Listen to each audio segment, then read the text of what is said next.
Okay, okay, okay. Let's get that up and running. Cool, cool, cool. Alright, yeah. Good afternoon, this is Jupiter Exile, and we're playing Dark Souls 2, Scholar of the First Sin, Soul Level 1. Alright.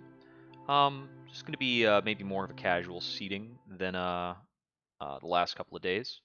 Because I'm not sure which part of the game I want to try and progress right now.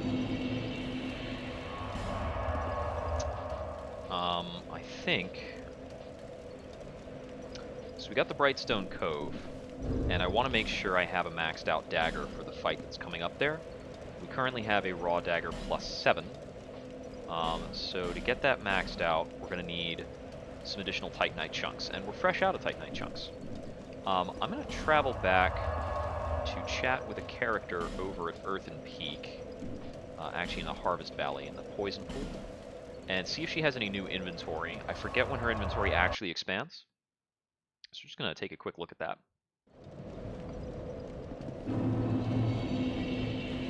Oh, the poison from the Poison Pool is gone. Yeah, this gal over here gets an expanded inventory as we go. Well, I've only one.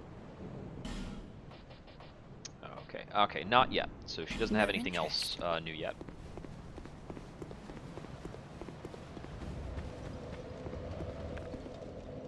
Need to make sure the ladle's equipped. Potent stuff. All right. You know, I'm gonna try and remember how awful a certain segment is. So let me go check. So there is a boss in a little segment that we've skipped. It's kind of an extra thing. It's connected to the servants' quarters of the Lost Bastille. Remember, I think it's down this ladder and then a little bit around. So there's another PvP area in this kind of locality. Through here? Yeah, I believe this is it, which is Belfry Luna. Naturally relating to the Belfry Gargoyles.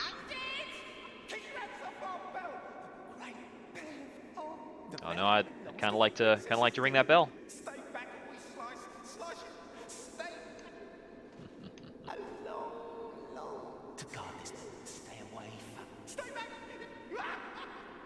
Yeah, so this crazy little kook is kind of warning us.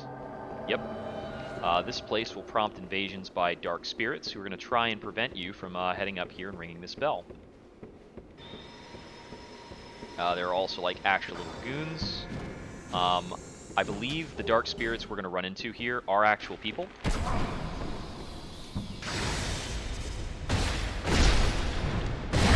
I don't know if that's a real person or not. If, like, whatever it is, doesn't matter to me. I'm just going to quickly assert my dominance and then be on my way.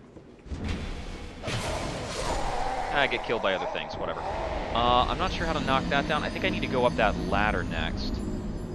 Yeah, I think that's... I'm not sure if that's a real person or a scripted phantom in terms of what can show up in this area. Because I believe it is at the level of if you are offline, you will still find phantoms here, because it still defines the zone. But I'm going to take a couple runs at this place. I skipped it before because it's purely optional, it's a huge bother, but I'm pretty sure there is a boss at the top of this, and that means we got to kill it. If there's a boss, it's got to die. Them's the rules of the run.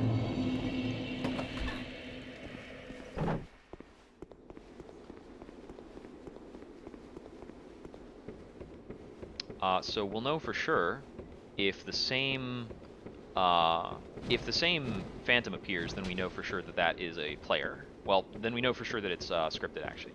We would know the other thing, that it's not a player, if it shows up again.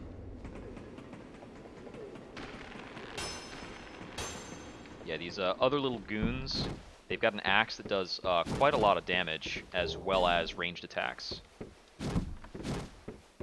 Open this up super quick. Okay. I'm gonna pull this lever, which I think... Nope. Killed by way too many arrows. 4 archer guys up there. This time I'm gonna try to pull the lever before they've all realized they should pull out bows on me. And I think that lever is gonna open up the grate.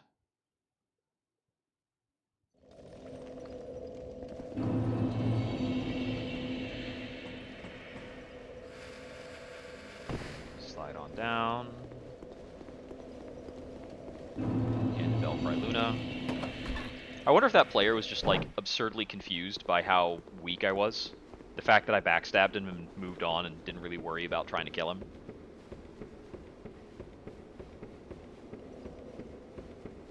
It'd be kind of funny.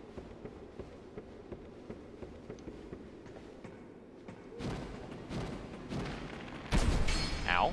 That almost shot me off the ladder. I'm going to see if I can have barely enough time to drink. Probably not. And, okay. Going for this. Okay, so you stopped a bit short. And apparently we just rang a bell.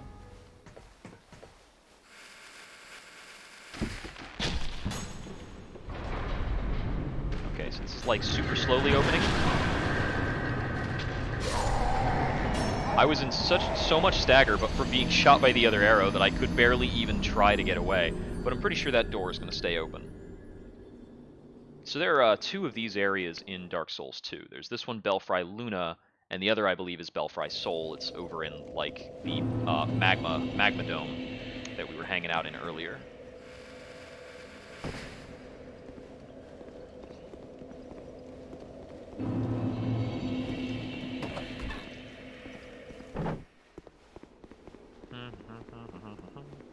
Now, I think there's, like, a way to get in there, and there's some stuff. I think that might be where we wind up when we're done with this place.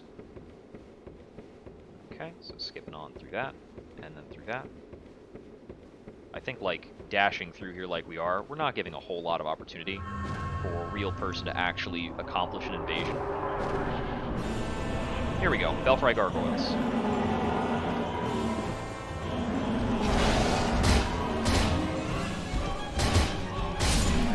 One down.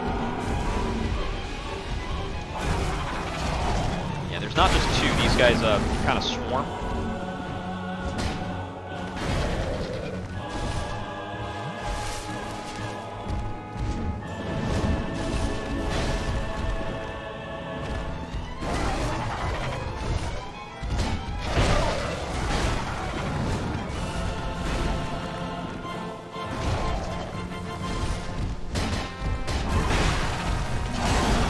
Looks like when they land is a pretty good opportunity to go for a hit.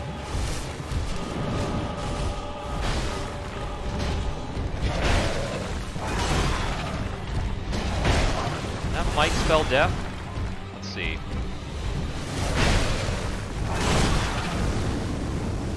Oh, he's ready to breathe fire now. That's new.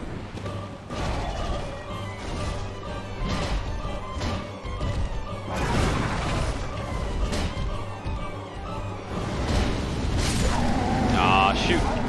Well, that was halfway through them, but they do just keep coming on up in sequence, and basically this is a fight where you can fall behind. It gets really tough. I might have better chance by applying some aromatic ooze. I'm actually going to consider, let's put that on the hotbar. We'll replace this because we don't need it all the time, and I've got 16 ooze. That's pretty good. They are not crunching me too fast, so I'm going to try burning an effigy. Let's try this fight at full strength, basically. See where we get. So I'm going to have to burn the ooze before I even, like, go up the first staircase in Belfry Luna. Because once we've got something aggroed, we're on the clock to get through this place. This seems about right. And let's hope this lasts into the boss long enough for me to get some good whacks in.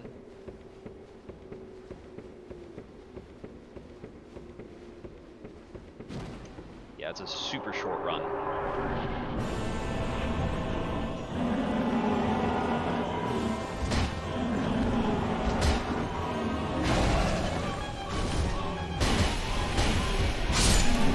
Okay, yeah, with that, we can three-shot them.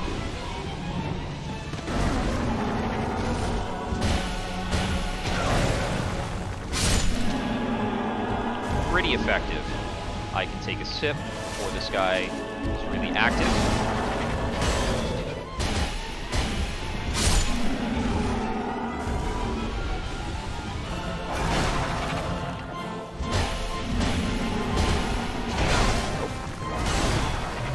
die for some reason.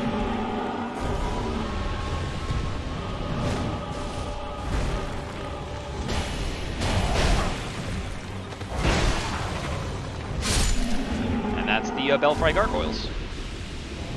Yeah, using the aromatic ooze was a huge help there. It's like the difference between like 3 and 4 hits with a weapon like the mace, just fairly slow.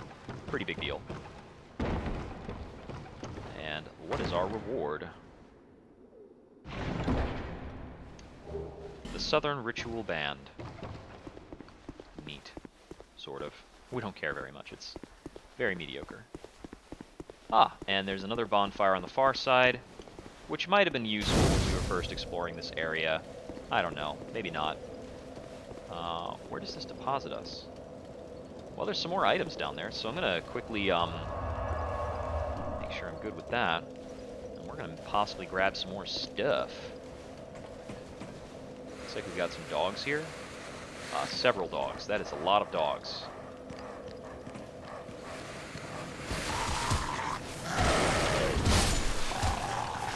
Stuff in my face. Oh. And we've got a scripted phantom here, too. Who even was responsible for putting up this ladder in such an awful spot with all these dogs? I'm gonna scramble back up here. So I'm not certain if Mr. the Sinner will even try to climb the ladder. Yeah, I think he knows better than to try that, and he's just gonna hang out down there, possibly like ruining any attempt we have at getting through this, because I think he'll like stab us, right? Not to mention the dogs. Let's see if we can act.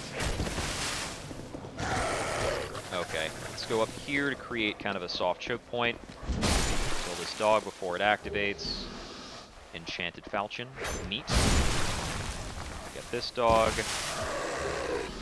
Dragon tooth's kind of cool. Alright. What does this message say? Door? Possibly? Kind of looks like it would be.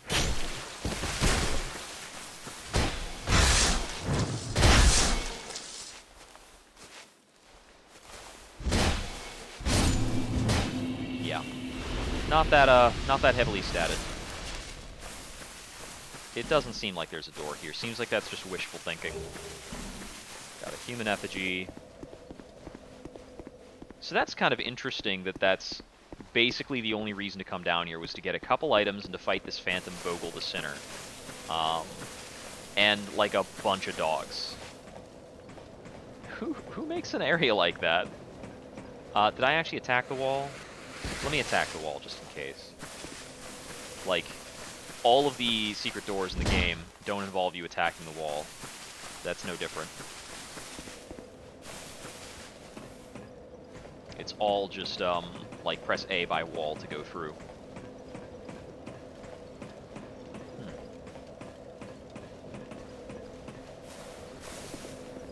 Alright. Where are we heading? Let's see. That dealt with. We've got some cash. I might be able to liquidate. I can buy more consumables from Gilligan. It's not a bad idea. I think there might also be some extra dialogue from Lenegrast now that we found his daughter, the stone salesman. She will relocate over here later, I believe. Okay, no dialogue there. That thing just landed on my face. No new things to sell. Let's see, I don't think we have anything new from Rosabeth. I don't think she'll almost ever have anything new. I'm here. You even... The only thing I... Right, we already bought her nice rings, so there's not much to get out of her. I don't have any Estus Flask shards right now. Nope, no pending upgrades. I've got some Sublime Bone Dust, so let's go ahead and get that burned.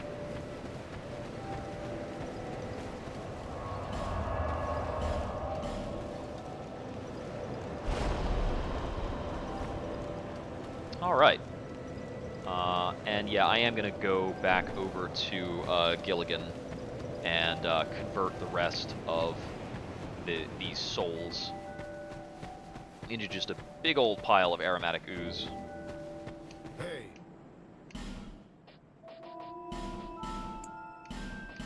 Nice. Now we're talking. Cheers for that. Okay, so in terms of areas we can progress, heading down here and checking out more of these like graves and gutters is not a bad plan. I am trying to recall how much further it is that I have to go to get to the gutter itself. So this over here is where I fell down to earlier, and this is the bit that has all the nasty rat stuff.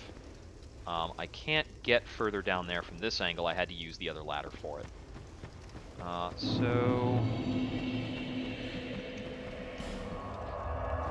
And if it's about the Grave of Saints, I could warp to the other side of it and be more productive. I don't remember what's waiting for me over there. I could go back to the Iron Keep.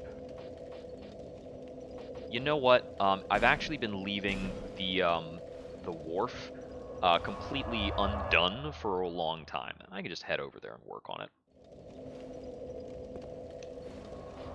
We're going to burn a human effigy to ensure that we don't have any invaders.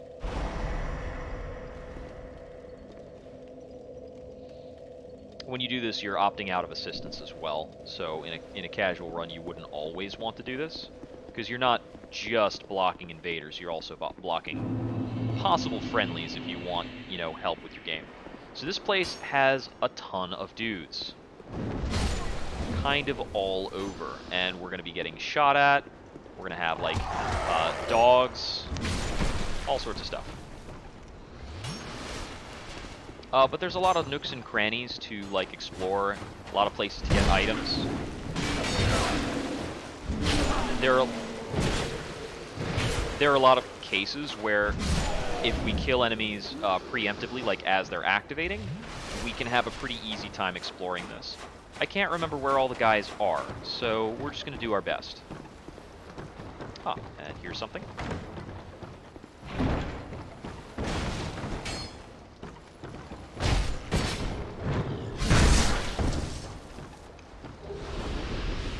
Since we delayed a bit in coming back here, we've got a bit more Estus than we normally would. That's pretty nice. Alright. I think that was a shot from the archer that's down there, right?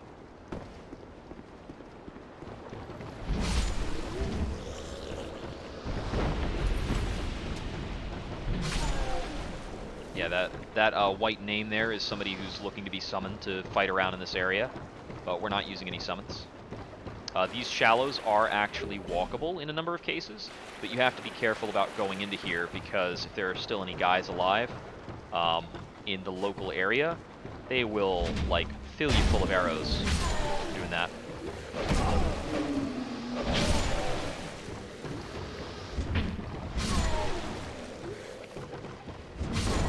The fact that we can one-shot these enemies is also pretty dandy. And that's a benefit of having our mace completely maxed out.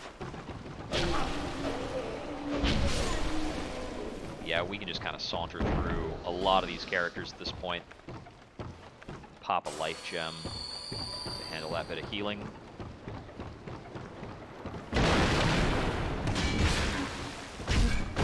Now I'm killing this guy because that was instinctual, and I forgot.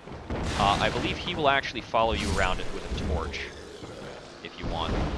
Friend ahead, therefore torch. Yep, you can actually leave that NPC alive, and he'll follow you around through here to light your way. And I forgot that, so I killed him. If I die and have to do this again, I'm going to leave him alive, because it's quite beneficial to have a torch buddy.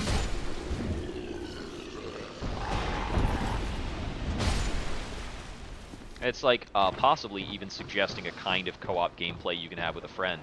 You could have one of the two of you be a dedicated torchbearer who's using a one-handed weapon, while the other player uses like sword and board or two-hander or whatever else they want. Okay, anything here to watch out for? This is got something behind it. 3 human effigies. That's pretty nice. Kill you. you. It's a lot tougher when you can't one-shot the guys.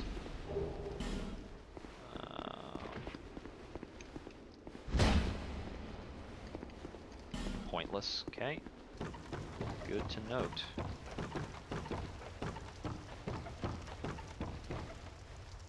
Yeah, if you run up this ladder without killing the guys, you're very likely to get killed in that stairwell. Which is probably what happened to a few of these folks who are leaving behind bloodstains.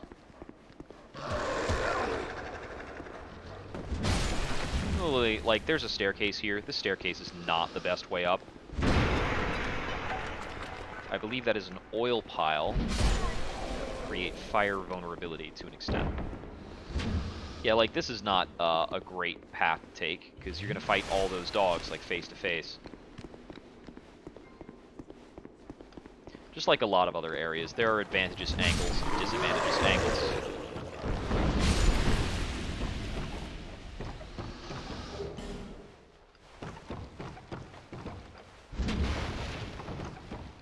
Fine work. Take off this guy outside. We're really just trying to stay true to our peripheral vision. Okay, something tried to shoot me while I was out here. It's that guy over there. He's throwing stuff. Okay, he's not active yet. Okay. Whoops.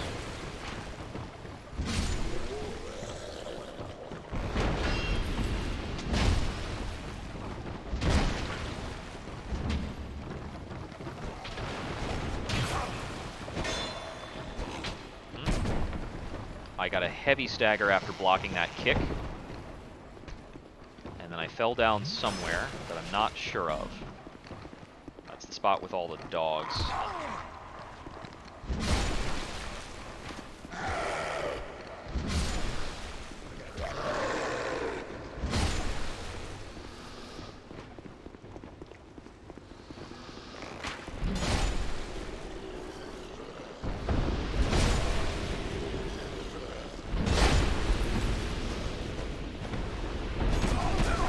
Ah, come on.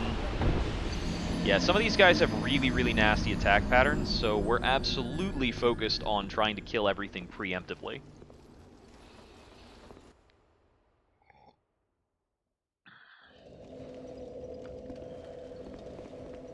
Yeah, basically anything that gets an attack off can wreck us pretty hard. There are not a lot of guys along the way that we can skip.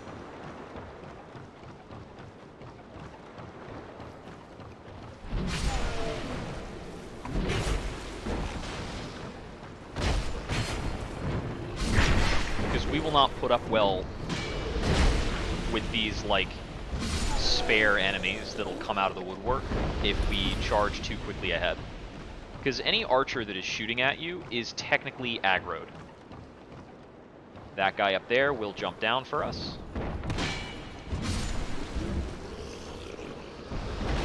Open this up so Torchman can join. And he'll start marching his way along.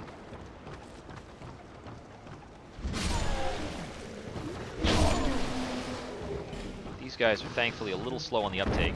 Now, Torchman is at no point immune to our attacks.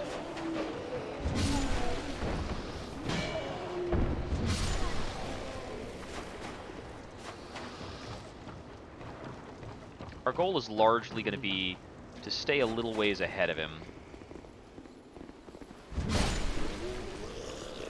so we don't have to worry too much. The enemies will not proactively attack him. I angered a dog somewhere along the way. I'm waiting for it to, like, come up these stairs at me. There it is.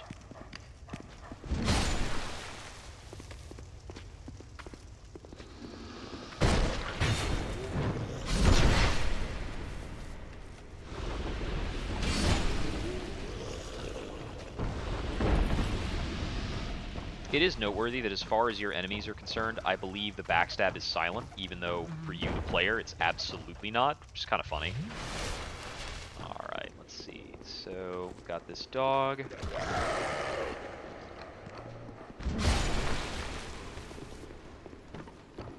this dog. And this guy here who went for the nasty attack pattern.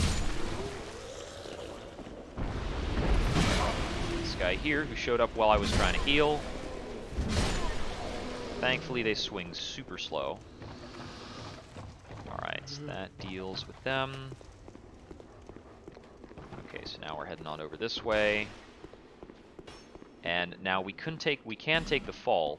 These enemies here don't like fire. So we're going to try and have our fire buddy close to that. And he will force this guy to move back. And so long as they're in the moving back behavior, they're not going to attack.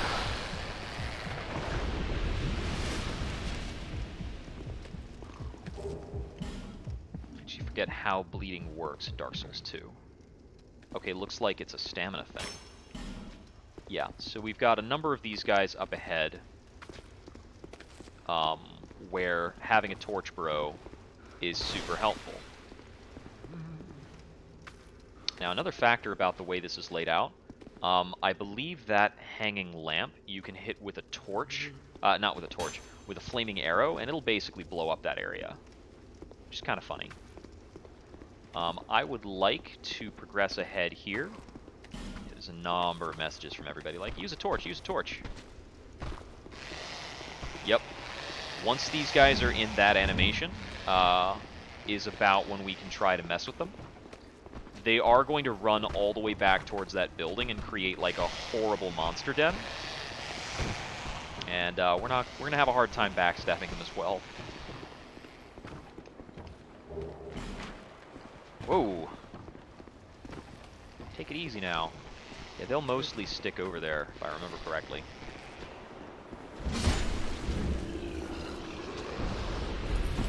I feel like there was a secret back here or something. Well, if that's correct, I don't quite remember how it works.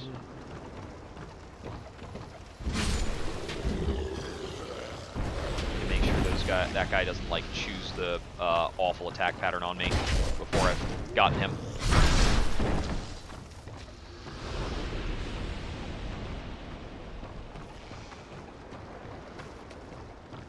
Okay, and we need to pull this lever.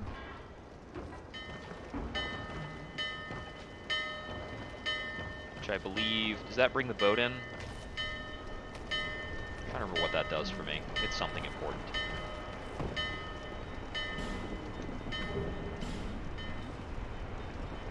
Here, regret ahead. I'm thinking that may be regret because of the fact that we're like theoretically in a drop-down area. Okay, there's the boat that we have called in with the bell. Okay. Mess up that dude. Oh yeah, there's even an extra ambusher like hanging off here. Just to mess with you.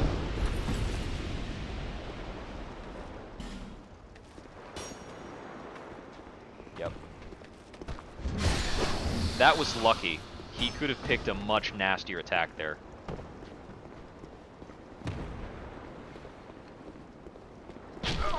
Ow. Uh-oh.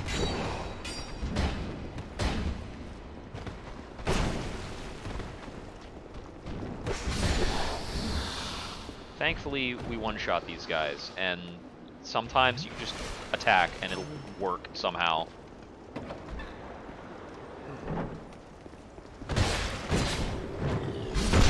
And here we've got a couple of sleeping guys.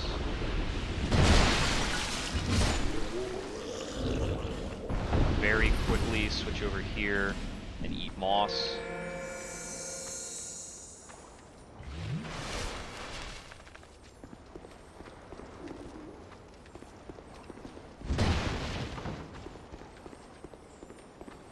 Twinkling sound. Try strike. That gives me a bad feeling.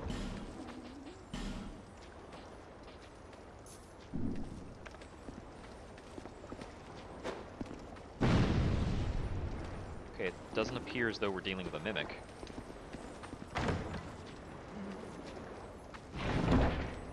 see.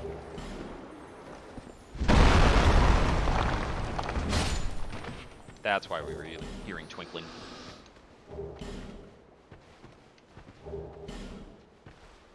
Don't give up, skeleton.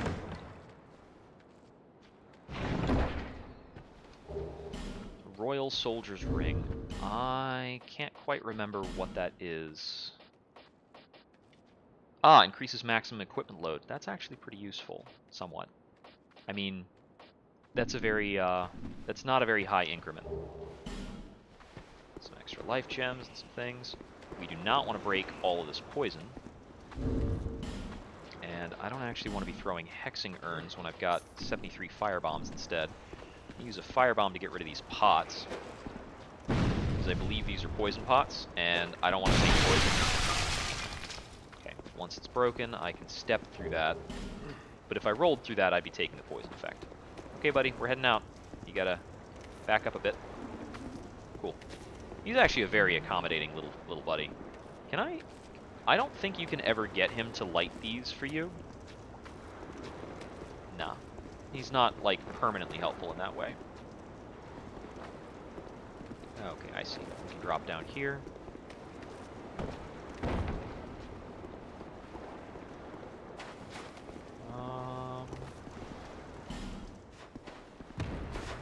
Whoa!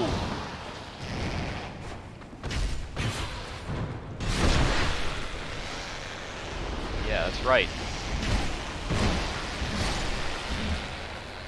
Watch out for my torch friend.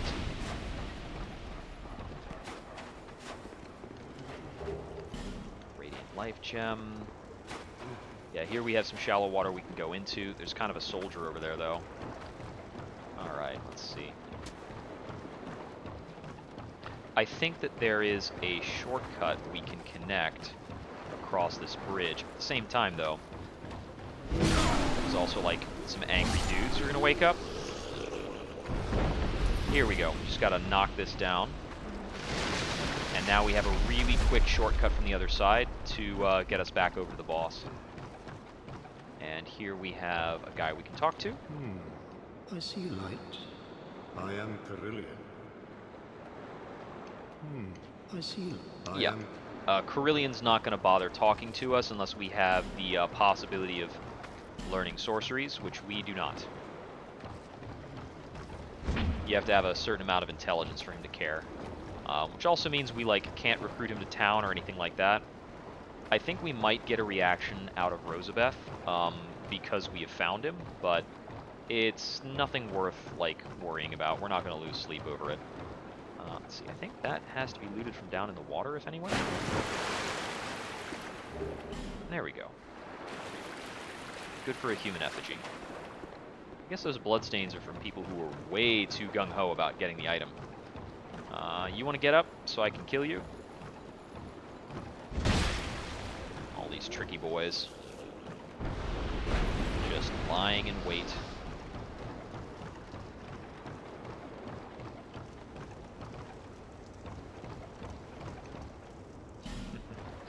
Don't you dare, by the way, fine work. Okay, we've got another baddie with 2 swords, like, on his way, loosely. We've got some other kind of like crew hobos here who are not friendly, but I believe all we really need to do is run down here, and here's our fog door.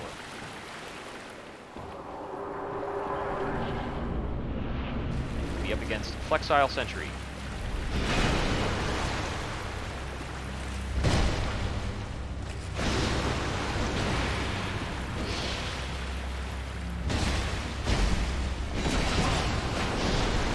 This boss can be, like, super weird and difficult to cope with because they can attack from both sides. You can't just, like, Dark Souls them out because they don't have a back.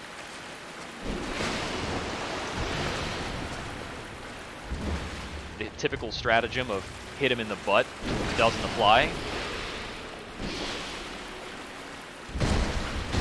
But they don't have a ton of health, and their attacks are pretty laggy.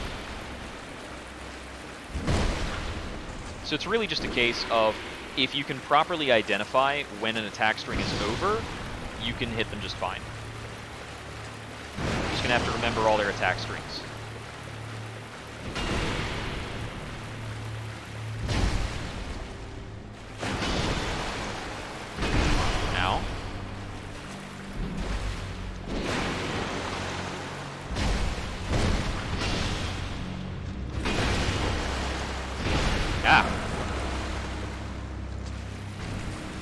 Also, if you check out their face, they're actually like a lizard guy.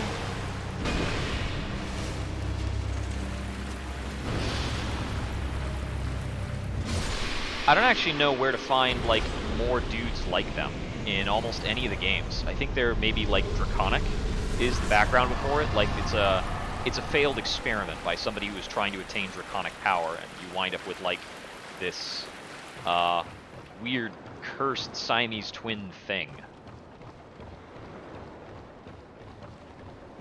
You make it guard your stuff. With this, we're able to take the boat on our way. I don't remember if this gets us anywhere productive. I'm pretty sure this just sets us back at the Bastille, which we've already cleared. This is just kind of another route to somewhere else that we've already been. But we cleared out a boss. We got a lot of human effigies and a couple other items. There was an area we didn't really go up into in that, kind of past the goons who are afraid of fire. In that building that they're kind of hanging out in, a collective spot, there is the Claymore, and it's like the Guts-style Berserk Claymore. Which is a fan favorite. It's a pretty fun weapon to use. I think I actually used that for a lot of my first playthrough. I just want to Homeward Bone. We got another Fragrant Branch of Yore. I need to kind of think about where I can still make use of those. I don't think there's too many places.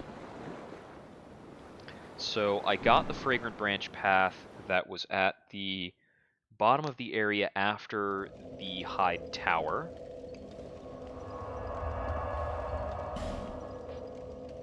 I got the one of the things betwixt. There might be one in the Forest of Fallen Giants that I've just forgotten about, because it's like far enough away from things. I am going to go and check back in at Macduff's workshop to see if he has an expanded inventory, or if he's decided to stop sitting on that stupid metal chest he's got. Nope, still sitting on that stupid metal chest. I completely forget how to make him get off that. Did a dog follow me?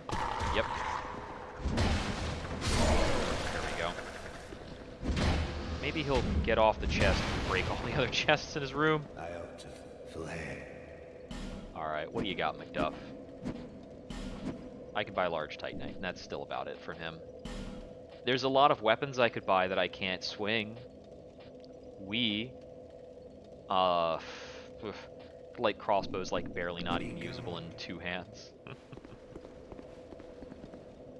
Weakness ore. Oh, I think that's right. I think lighting the torch is actually what causes him to move.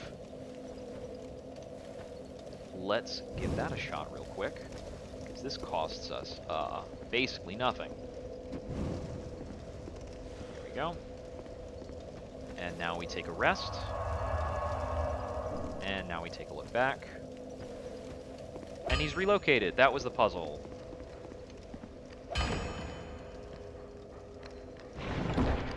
And yet again, a dog is showing up to mess with us. Clonk. So we get the Craftsman's Hammer and Twinkling Titanite. I don't believe we are able to equip the Craftsman's Hammer. Yeah, it requires 20/10, which is substantially beyond us. It's harder to wield the Craftsman's Hammer than it is to wield the Blacksmith's Hammer.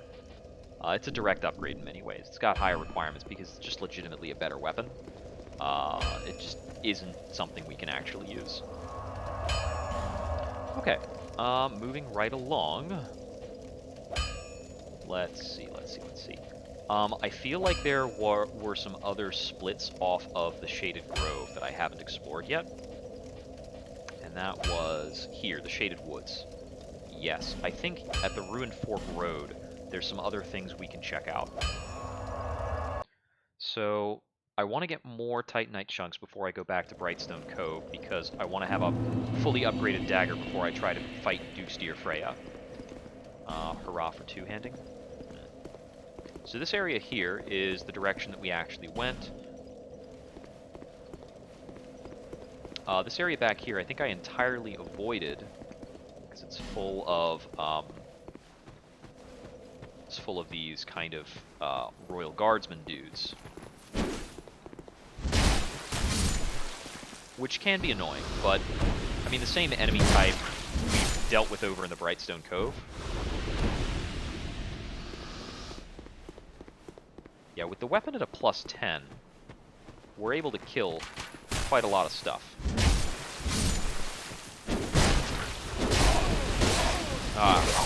I got like stumbled on that rock that caught me up. But we should still be able to continue from the same bonfire. You don't need to warp then rest in Dark Souls 2. I'm going to keep going down that path, although I think that this path actually... I think it actually dead ends at this point in the game, and I need to come back later. So I believe this is the road to the castle that only opens once we've gotten enough Lord Souls. I could also just die. Give me a break.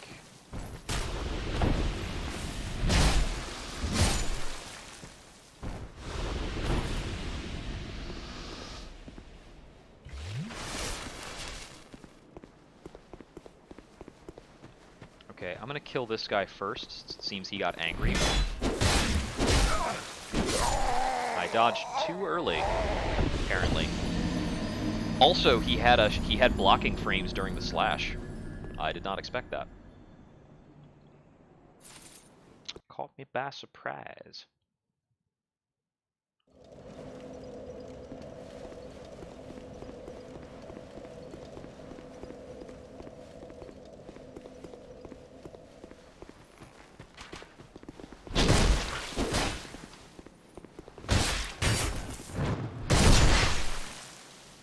I was very worried that that arrow would happen to hit me as soon as I became vulnerable, and I would just die.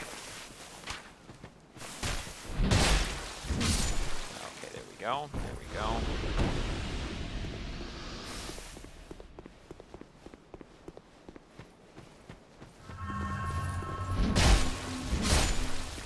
That's what I wanted to do the first time.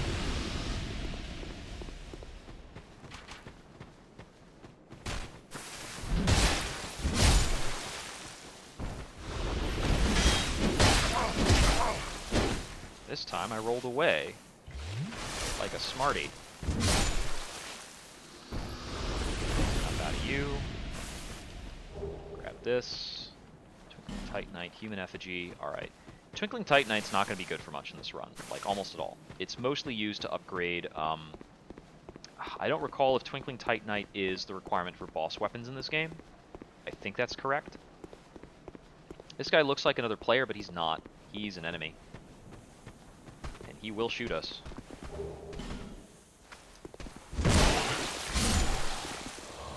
He will shoot us, or stab us. You can't lock onto him either. He's just a barrel of fun. Let's see, I think up this path might get us to Vengarl's body. I think it's actually inside here. Okay, no, this is the thing. The Shrine of Winter saying, "Seek mightier souls." That is our passage to... the Castle Drying Lake. So yeah, that was vaguely what I remembered this place was for. Okay, there is a third offshoot from this fork that I haven't explored fully. So we're gonna go check that out.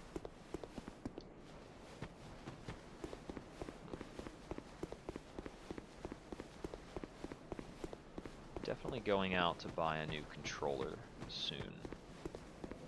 This thing is falling apart. Okay, so that would be up through this way. Nope, I definitely did go up this way. It's where I got the red Tearstone ring. Okay, so that's basically complete for now. Alright. I think basically at this point we're just kind of headed to Iron Keep, and that's it, all there is to it. Because the old Iron King,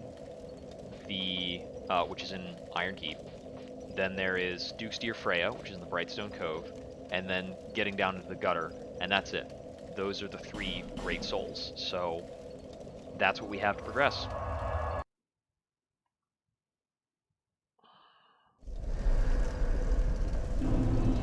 Ah, these red signs are signifiers that people want to duel. That's a thing you can engage in if you want, you know, if you have real stats and you're not just a fragile soul level 1 boy.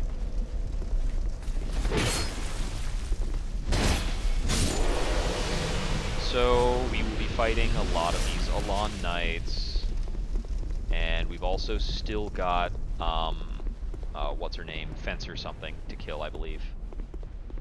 If she doesn't want to spawn, that's fine. Nope, there it is, Fencer Sharon.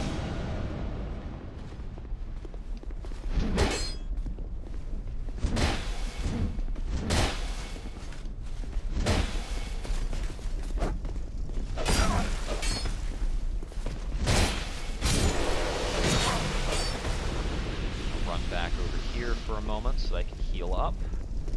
If the character feels like running, that'd be cool.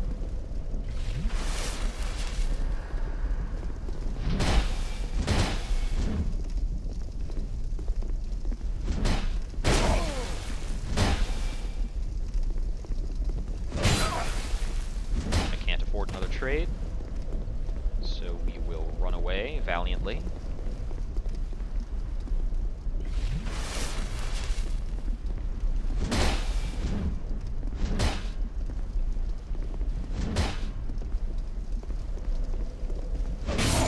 Go.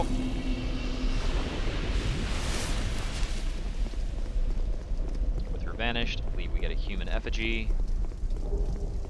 Yep, and that's all there is to it. Nothing more than that, that's all we get.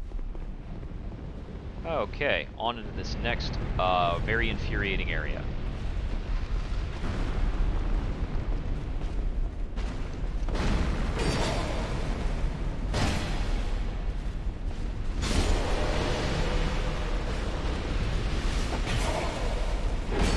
Merely by daring to exist, we've already angered like 6 guys.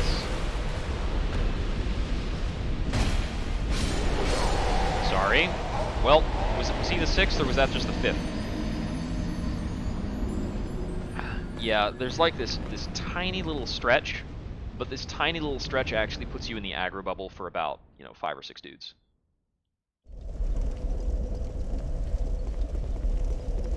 So we can see some items that are across the flames in these ways. You have to have actually a pretty absurd fire resistance to get at those items. And there are several ways to like temporarily jack up your fire resistance that are useful. I finally got it. I got the stupid gnat. Get out of here.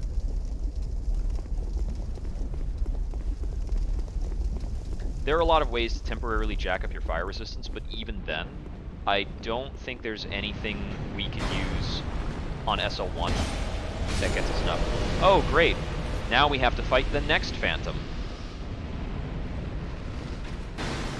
Okay, I don't know if I can get that NPC to actually come down.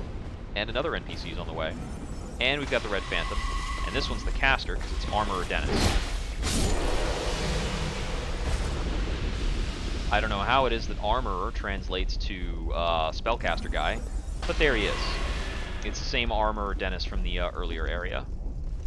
He's a reoccurring Phantom. And I'll get killed because I have another guy aggro at the same time.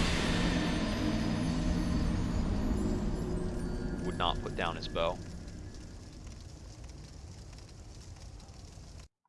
So that's definitely a factor in Dark Souls 2. There's a few guys in Dark Souls 1 that will pivot between ranged weapons and melee weapons. There's a lot of guys in Dark Souls 2 that will pivot between ranged and melee.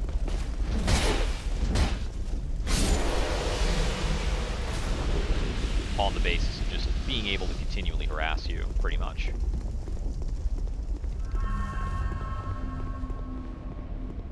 So I want to cross the threshold that will cause Armorer Dennis to spawn, while like fighting a minimal amount of other guys.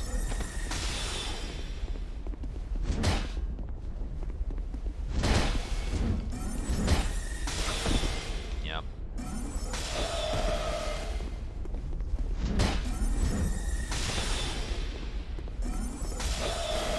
It is incredibly taxing to fight this guy with low stamina.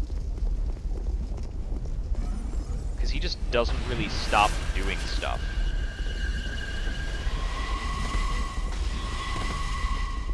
Also, as an NPC, I don't believe he has a limited number of spells.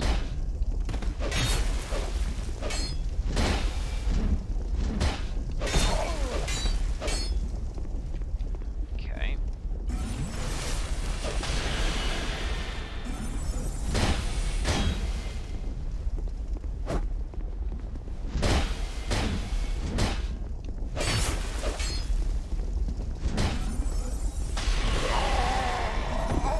Sometimes you can just turn around and do a Great Soul Spear, and it's really hard to live.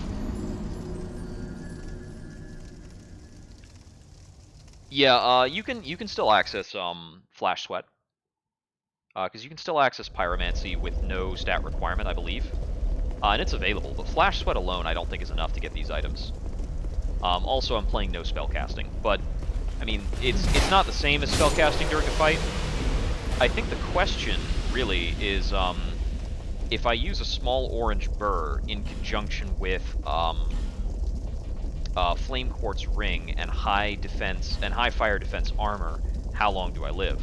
I think if I want to actually get some good high fire defense armor, I'm gonna have to talk to Molin back in town and see if he has something better for me. Or I have to farm up a Fire Priestess set. I think it's Desert Priestess. I forget.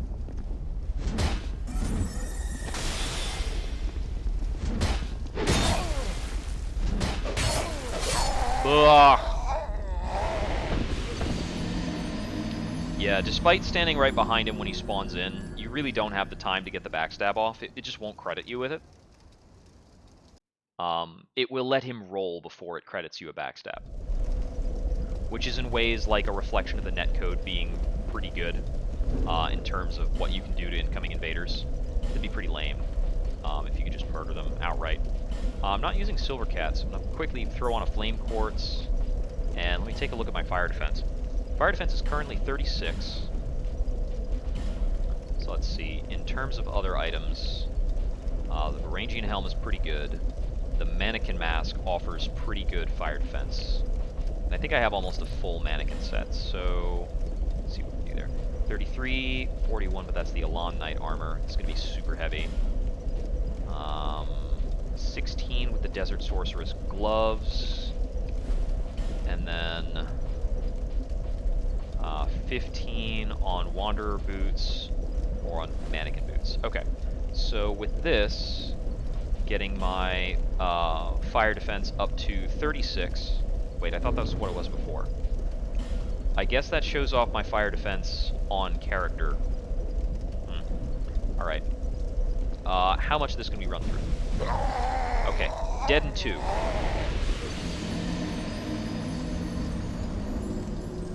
I don't think I have a Pyromancy Flame right now.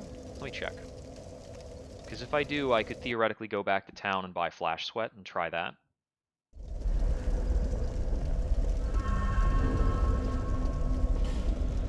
I don't have one.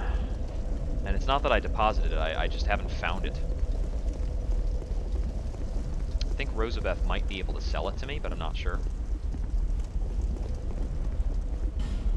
Huh. Let's see. And then there's that one over there that you can try to jump to. But if I can only survive 2 ticks, I don't think these do a different amount of damage. Whatever.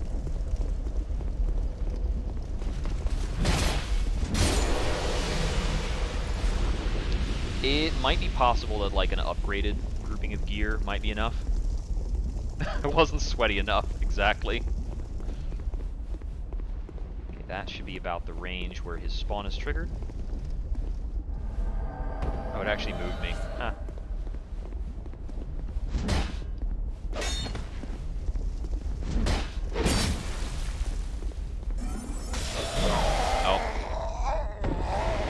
I was trying to hit him faster, but his spell is faster than the mace charged attack, or at least as fast. I might have I mean, if I trade with him, I still die, so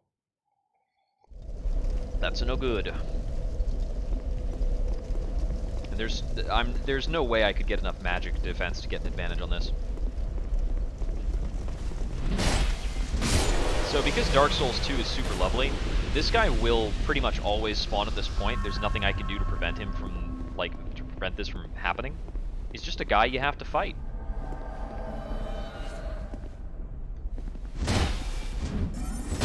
There are other ways of killing him.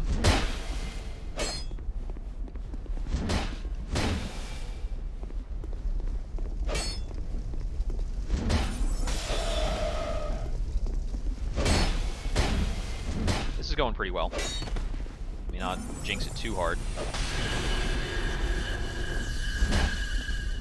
That attack looks so much bigger than it actually counts for.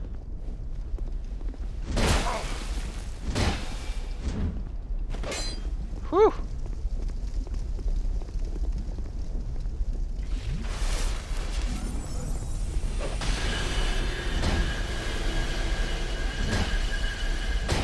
Got him!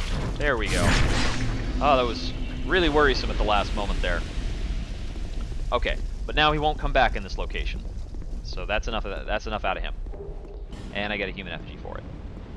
Alright, I think that in terms of this area, I'm really going to have to be going over here to start. Just because both of these guys will harass me in aggro if I don't take them out every single time I come back. Oh, and this guy. Wherever he came from. Let's see. He probably came from back over here, I guess. I mean, technically it's funny, you can activate that ballista to kill this guy, but what does it matter? You just let me backstab him, so... Why is... Ah! Why is that ballista even there? Who knows? Okay, let's see what we can get done here before we get skewered by that guy or his many, many friends. Ow! That was lucky as heck. Yeah, I couldn't correct for all that stuff at the same time. I think my next goal is to maybe drop down onto that stairway and open that vault thing. I just need to kill like 8 guys to do it, because, you know, Iron Keep be like that, yo. This is, to me, the second most rage-inducing location in Dark Souls, and the most rage-inducing location in Dark Souls is also in this game. Oh, it triggered a kick instead of an attack. Whee! The kick in Dark Souls 2 is slower than the kick in Dark Souls 1 as well. And I don't mind that from like a balancing perspective. I think the kick in Dark Souls 1 is absurdly good. Honestly, it all just makes me want to play Bloodborne again. Bloodborne has the best moment-to-moment mechanics.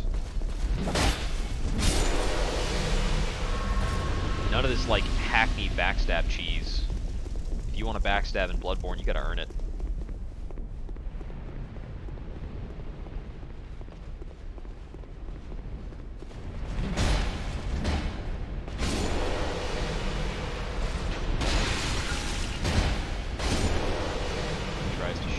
Fails. Another guy is going to come up from behind in a moment. Okay, I get a weapon that's worthless for me. Here he is. Guess he was feeling shy. That doesn't kill him, but the backstab does. Who put that thing there, like, design team-wise? Did that guy feel proud of himself that day? Like, ha, I put a ballista here, like, right behind the guy. You can totally shoot him with a ballista. It won't kill him or anything else, so... Damn it.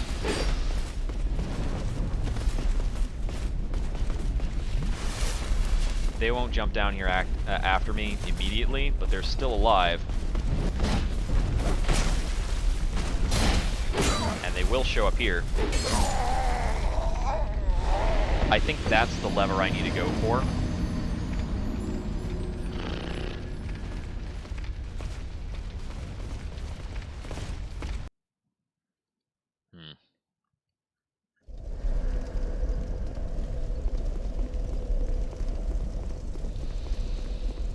Yeah, basically slamming my face into this section will probably help me not have to do it on a Monday when I'm trying to progress through stuff.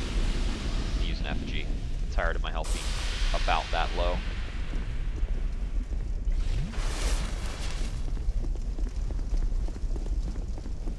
The last time I did this, I absolutely had to cause enemies to not spawn before I could make it through this place alive.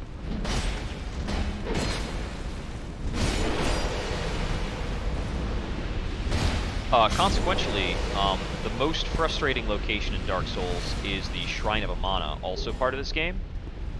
Picture this, but they just have spells instead of arrows, and that's about the Shrine of Amana. It's just a crap load of dudes shooting spells at you all the time. They don't run at you as fast, so there's that, I guess. It's just a ton of them. And the spells have a little bit more homing than the arrows. I think there's actually like more guys and the space is a little flatter.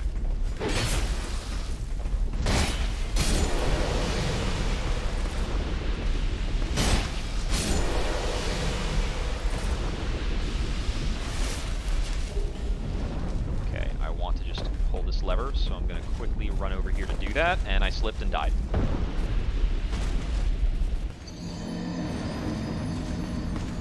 There were already another, like, 2 knights headed to my location. That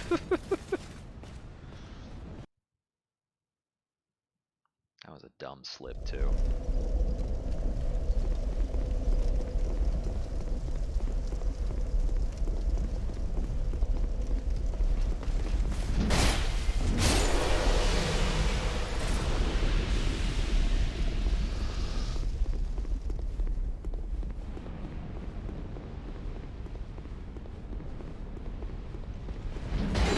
Oh, okay.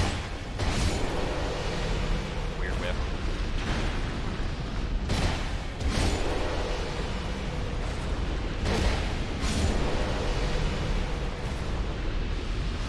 A lot of the time when fighting these guys, and I'm gonna stop picking up the weapons they drop because they're worthless to me. A lot of the time when fighting these guys, you have to throw out your attack before they like start their animation in order to land a good hit on them. But if they do anything else, you can just kind of be screwed. It's not like there's a more effective way to do it. You absolutely cannot afford the time to like wait for these guys to do an attack that you can cleanly punish. Because more show up, and then like your buffered roll kills you.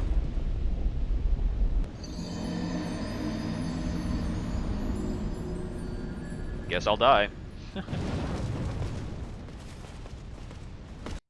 It's like there, I do the dashing attack into him, and then the follow-up on the dashing attack whiffed because the spacing was like just barely wrong.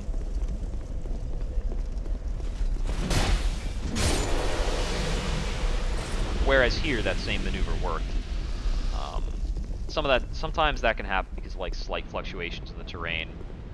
And, you know, in other circumstances, I think that stuff is pretty cool. Because you have a lot of capacity to manage the terrain, usually. When every enemy you're up against has a ranged weapon, you do not have the capacity to manage the terrain. And when they move this quickly, you can't even, like, properly segregate the fights at all. Every other part of Dark Souls 2 is still just training you for this, though, because every part of Dark Souls 2 before this has already been doing the same thing. Oh yeah, if they do the stab attack, if they do the running stab, they'll hit you instead.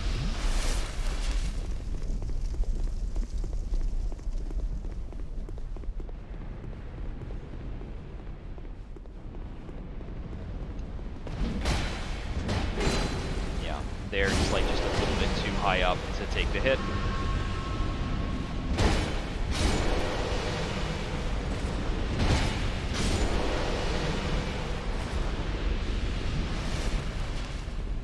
The opening attack you get just after the dash is a bit faster than your standard attack string for some reason, but it doesn't move you forward. At least not as much, maybe. Ow. That time, I just attacked again to make up for the issue.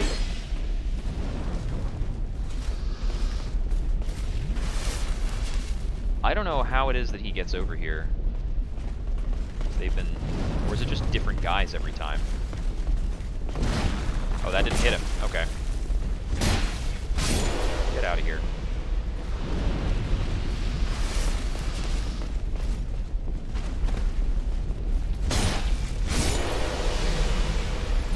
I'm gonna, like, almost slip off of this so many times. Jeez, that's the worst.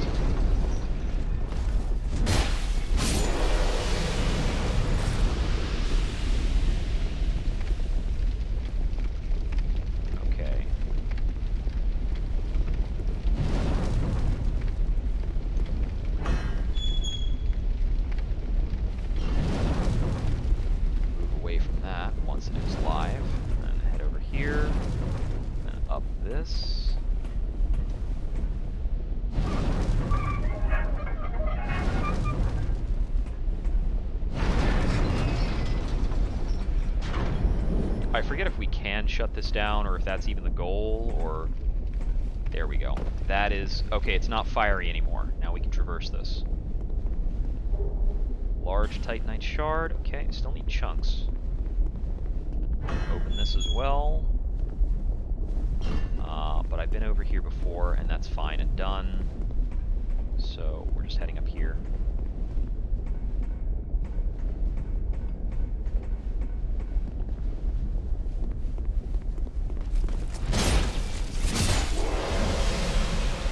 Yeah, if you don't have a +10 weapon, he takes 3 hits, and he can do something in that time, which is not what we're here for. We're not here to fight enemies fair, not a single one of them. Sadness ahead. It's not open this side. Okay. So we got more of this to put up with.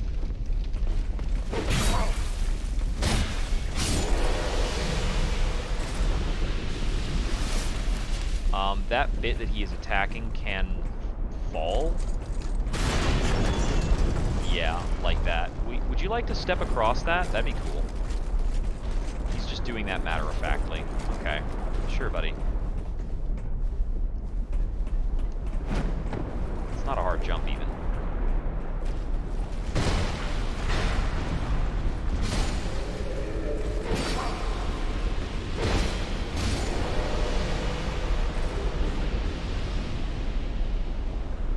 How have so many people died at this spot? I believe that, like, lowers one of these into the lava. Yep. Ow. I got shot because I dared to look at a thing.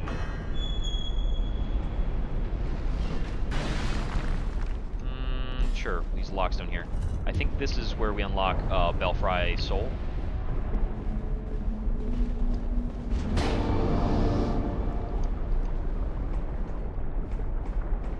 I think that gets us a bonfire, if I'm correct.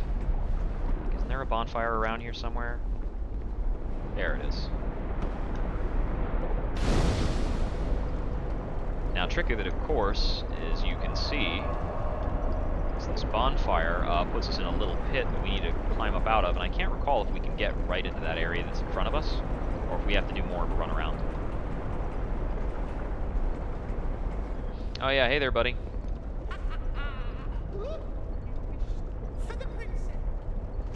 Nope. Yeah, forget about you, man. Belfry Soul. Similar to Belfry Luna, except now there's like a bunch of ballista that I think these guys can even use. They're gonna keep shooting us with arrows. I think there's like some spellcasters now too, just to mess with you.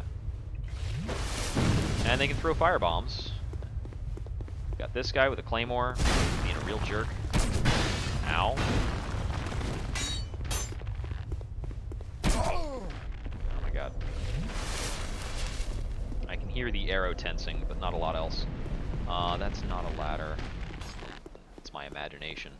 That's what that is. Okay, I think that I need to interact with something in one of these 2 buildings, or there's a staircase. Okay. Is somebody going to kill me for this? They didn't yet. Alright. Through the first half. I don't have aromatic ooze on my bar. Ow. Stop doing that. That's gonna knock me off the ladder and kill me.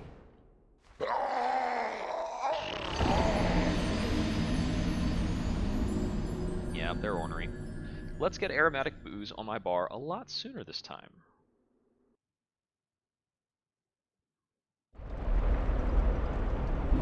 Like back here, where you're meant to futz with your inventory. There you go, I need to go further down. This reminds me also that I've got the flame quartz, but I think that's fine right now.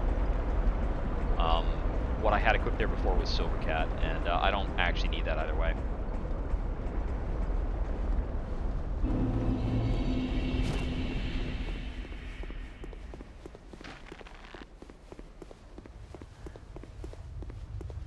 Whoop. Just need to get past this guy.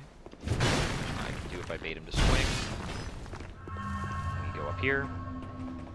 As long as I just sprint up parts of the ladder, I should be fine to make it up. And I've already rung the bell, for all that matters. Whoa! 3 things just shot at me. Oh no, never mind. It was a guy with a repeating crossbow. Or 2 of them, I guess. So I think I'm trying to get over into here. There. Oh my god! So the first guy randomly headshot me, which caused more than enough hit stun for me to just utterly die. Like, I think I was enough hit stun that the same guy was able to shoot me again.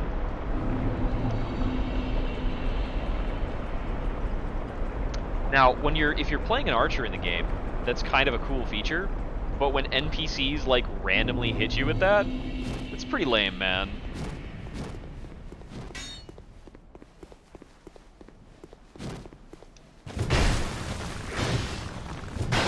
Like, if the arrow's gonna be that lethal, let's just be honest about it.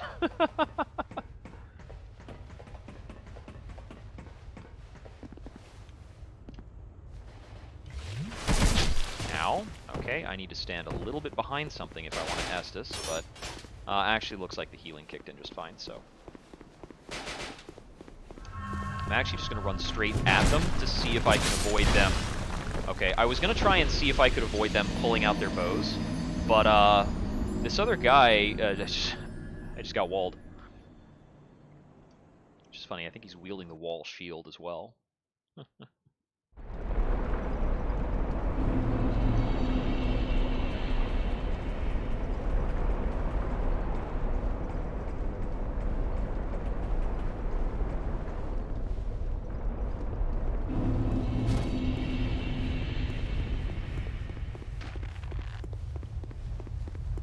To see if I can get a cleaner in here.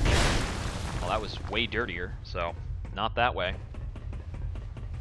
Okay, once I get to the top of this, if I stand behind a pillar, I should be able to heal. Just like here.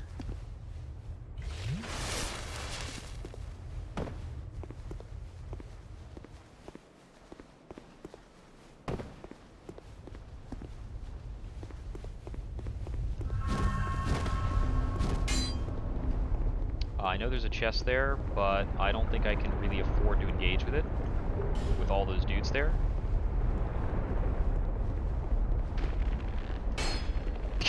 Be wary of message, lol.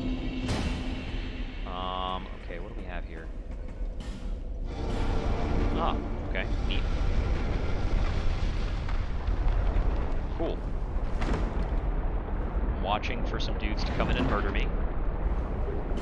Black Knight Greatsword, that's useless.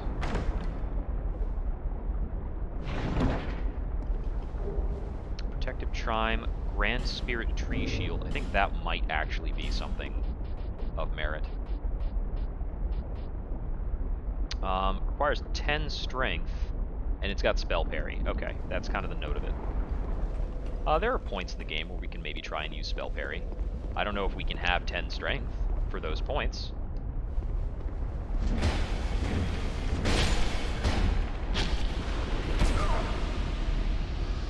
Oh my god. These arrows do so much. These arrows are so fast, is really the thing. But these guys are really like locked to this area, so I can kind of mess with their AI a bit.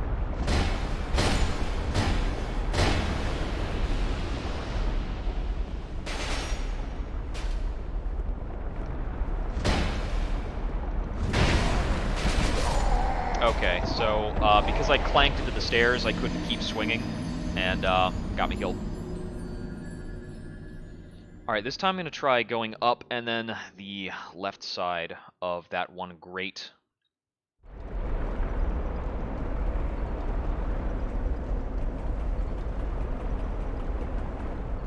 I don't remember where the soul gargoyles are, or whatever they are.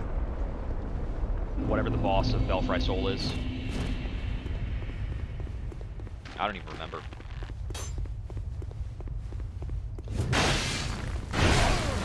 I'm not going to be able to get through that door.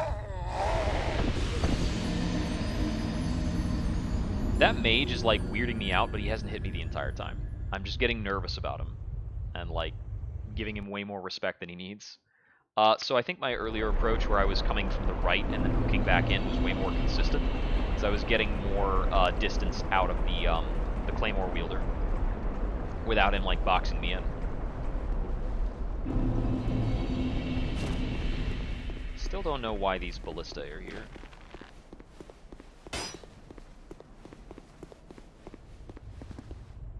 Yeah, if I pause here for a moment, I get him to maybe advance a little bit, and now I can just do this. You grab this. I think that message in that little corner is just like, dead end, nice try, you're super dead, kid. So this actually leads like nowhere, doesn't it? This leads back to the same damn spot. There's this here. Yeah, there's nowhere else here to actually explore. I've found everything that I need to find here.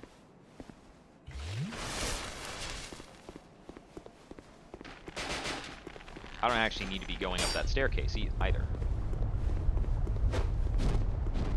Can I open this in time to not die and get an item? Maybe. Okay, Immolation. I think that's a pyromancy spell that causes you to do more damage. I guess that's kind of cool. So moving on.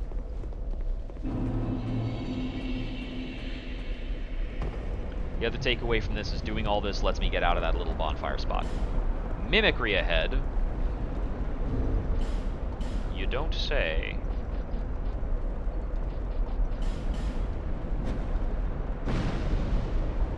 No, I don't think so.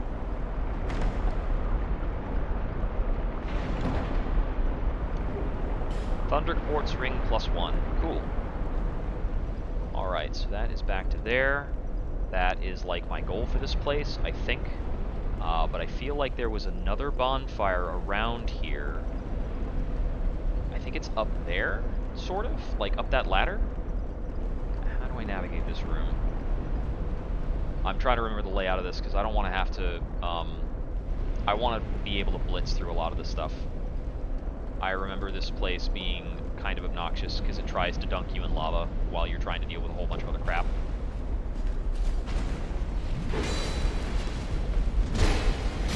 Speaking of other crap. Jeez. And... okay, this one I can open as well. This is how I got up in the first place. Yeah. Okay. These increase your fire resistance. Maybe that's what I need to do in order to clamber across one of those areas. I need to, so it's... God dang it!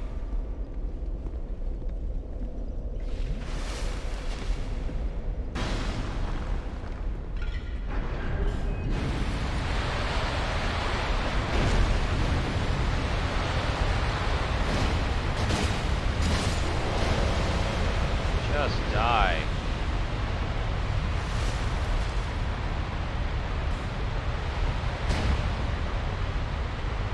Try jumping.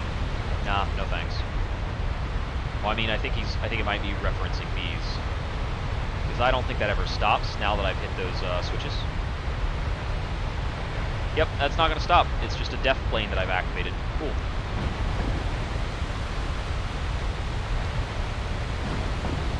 Made it.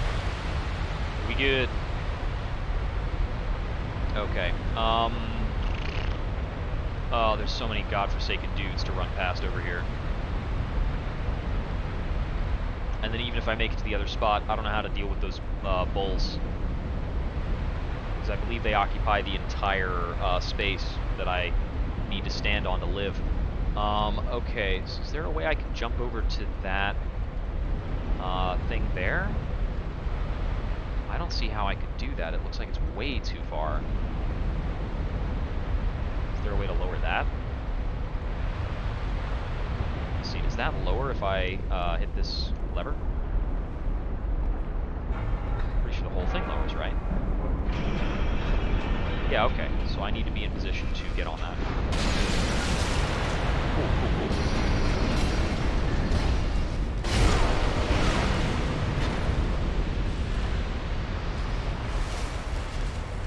And run across here, over to here, this, and up this ladder.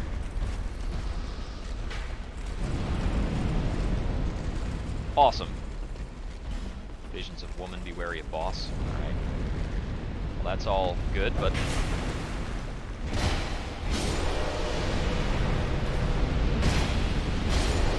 if that guy just decided to stab me, I'm pretty sure I was dead.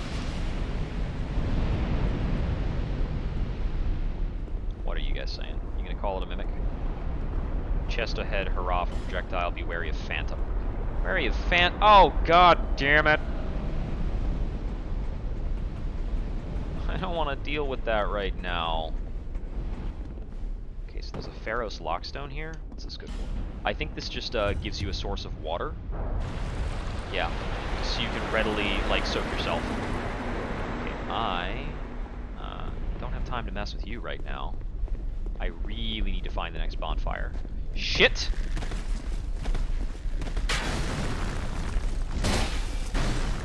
Backstab him!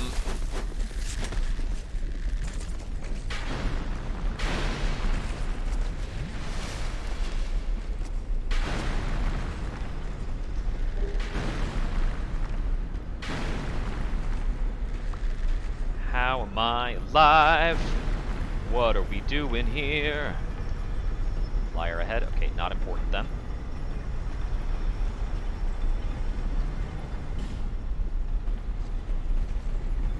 Huh, okay. So this is going to be really difficult to survive unless I can land on the walkable component of that over all this lava. Did it. Cool. Somebody's going to try to shoot me.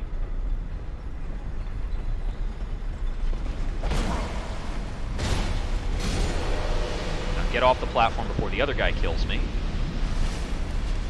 And now we've got another guy. I'm running through this fog door. Oh. There's no winning with you. I'm out of Estus.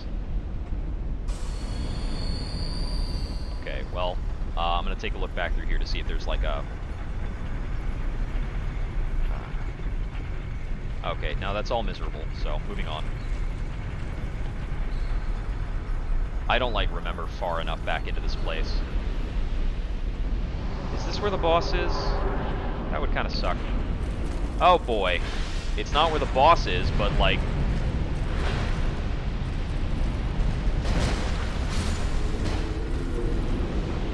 but it ain't friendly. Okay, so this loops me back around to here, where we've got these bull statues that I don't think I can run past. So going up along the, like, top direction was super useful, but I believe this is the direction that I need to go right now, theoretically.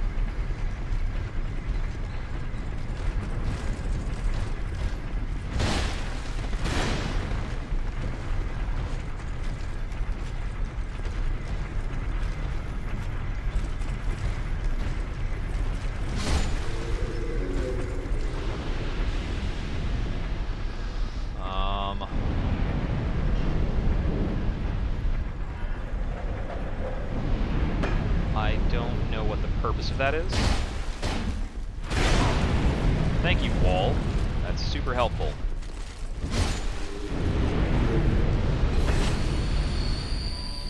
I guess it's just to, like, cut off your escape.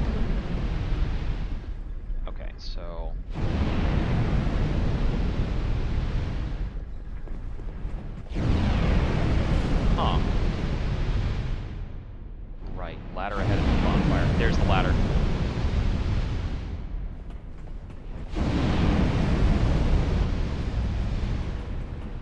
don't run into the walls. You'll be okay.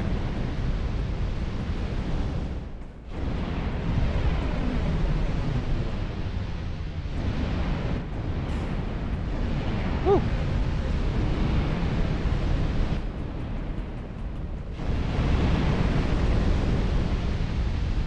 Here we are. Okay, that was so clean. Yeah, that was... I can't use the bonfire because there's still an invader out to get me. I forgot about him. I would not be surprised if he just randomly died. I believe that shuts off all of the bull statues in the entire area, which gives us a number of useful shortcuts and some other junk.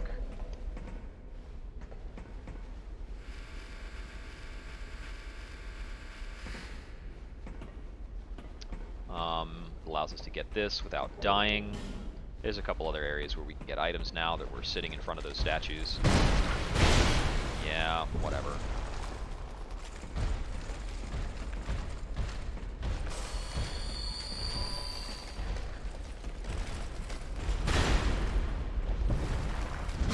Technically, we can no longer use these as like traps against enemies. There are not a lot of places where that's like a viable option. Okay, down there is the fog door for the Old Iron King. Fighting him with no Estus is probably fine, because it's not like healing is a super good idea while you're fighting him anyway. So yeah, we can just go. This is actually a pretty short boss run. For all of the other stuff we just dealt with, this is one of the friendlier boss runs in the area. I have currently skipped over the Smelter Demon, and I'm going to have to come back and deal with him. On subsequent attempts of this, I'll use Aromatic Ooze. For this one, though, when I have no Estus, I'm not going to bother. But you have plenty of time to try this here. This boss is peculiar. I don't remember all the I don't remember all of the specifics about it. What's it called? I remember there is a fire pit in the middle, and I've rolled into that fire pit a non-trivial number of times while trying to deal with the boss fight. Here we have the Old Iron King.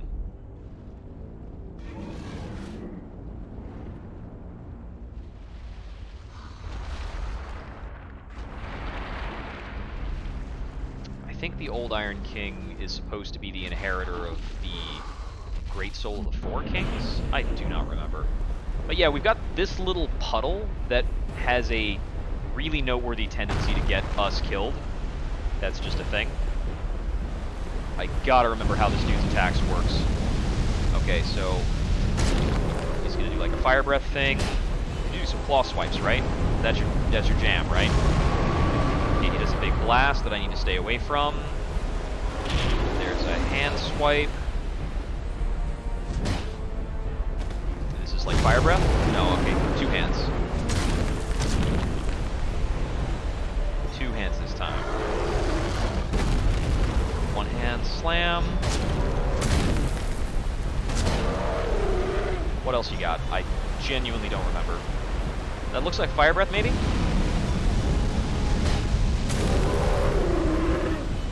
Just crack the side of his head. That looks like it's a smack, and we got smacked.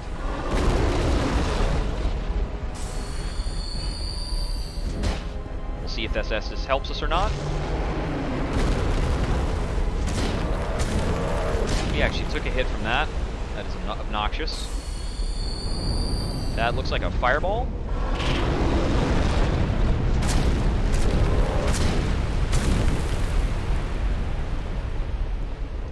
Fire breath.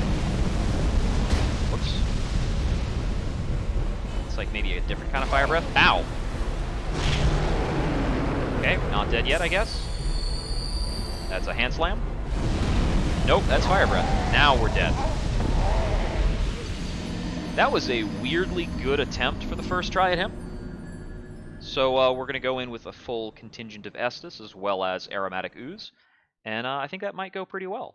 As long as we're able to discern the difference between hand slam and fire breath. And we've got just one enemy between us and the Old Iron King, which is not that big a deal. I think we have to go down 2 ladders. Yeah, we will have to go back into the general area to face down the Smelter Demon. I forget exactly where the Smelter Demon's hanging out.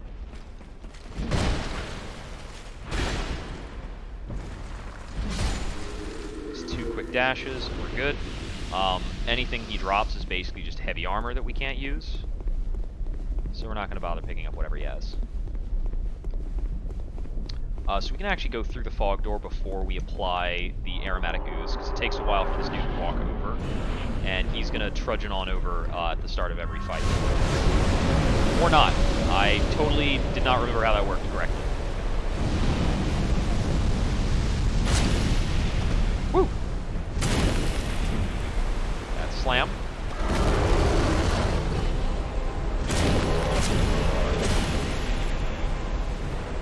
That's a swipe.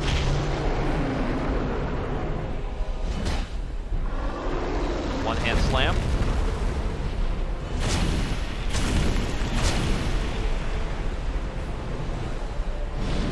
That is something new that I have not seen. It is dangerous.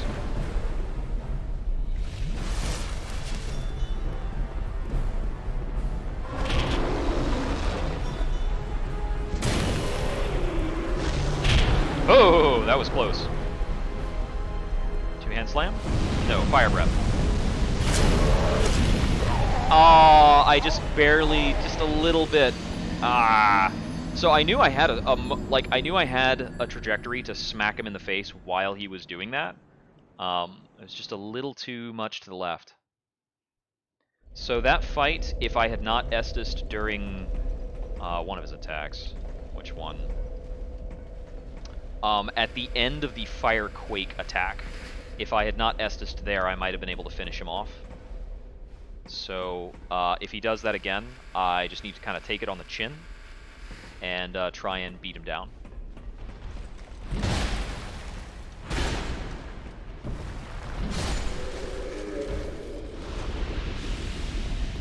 Okay, and yeah, since he is going to pop up close by, I will use the aromatic ooze before going through the door. It's adding a pretty good amount of damage. Yeah, and Dark Souls 1 fire damage and lightning damage are both really good. And Dark Souls 2 magic damage is actually pretty great.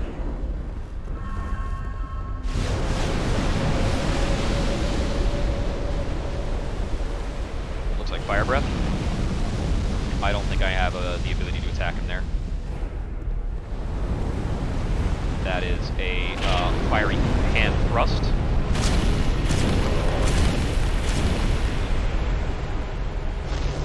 One hand slam.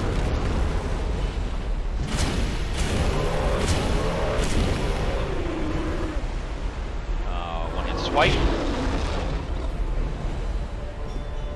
Fire breath. I'm just gonna do the one this time. Big sweepy fire breath. One hand thrust. Ow, that blocked me. I'm just gonna attack him though.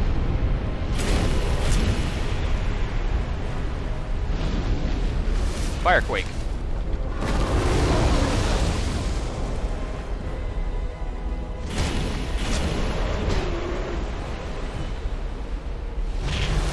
Ha! That barely didn't kill me. I didn't know he could follow it up either. And that will be to his detriment.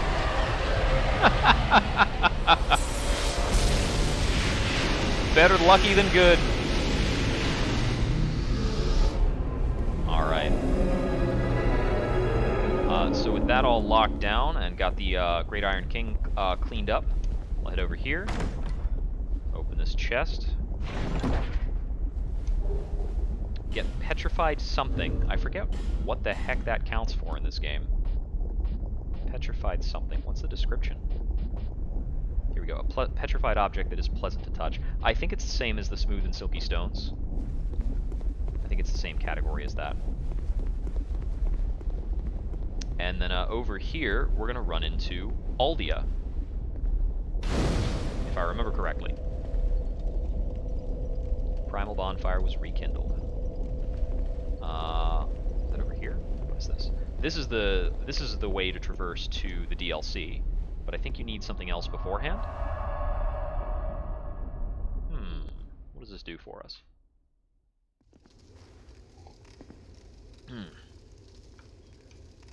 Confidence ahead, control.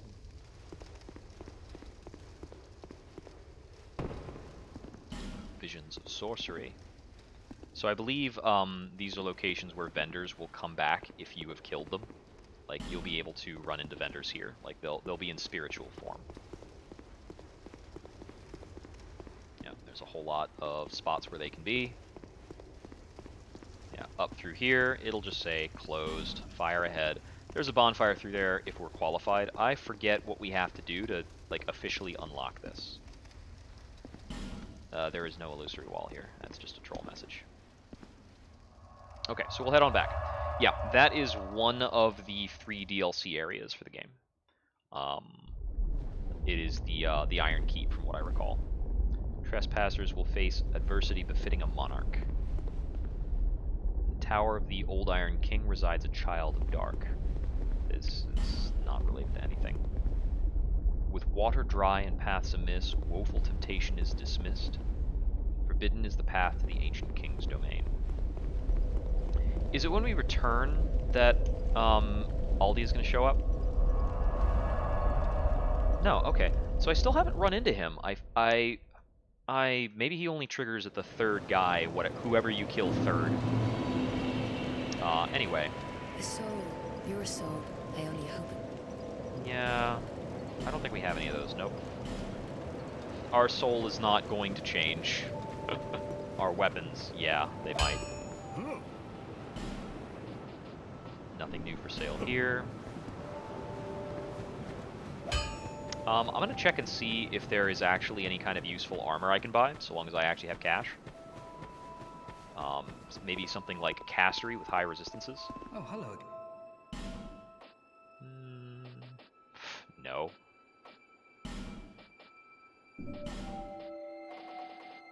Yeah, none of that matters to us. Well,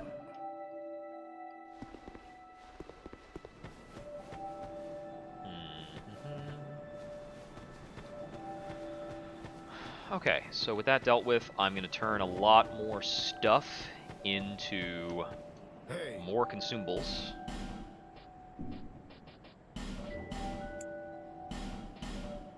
Yeah, that's fine. Cheers.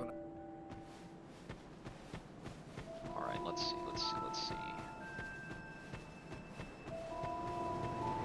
So, I can try working on the Smelter Demon. There's only so much reason to do it, because it's not going to help me, like, progress anything.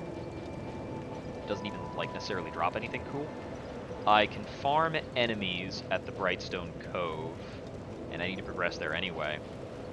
And I need to get down below the Grave of Saints to get on to the gutter. I forget how I get further down from here. So I'm going to try and remember that.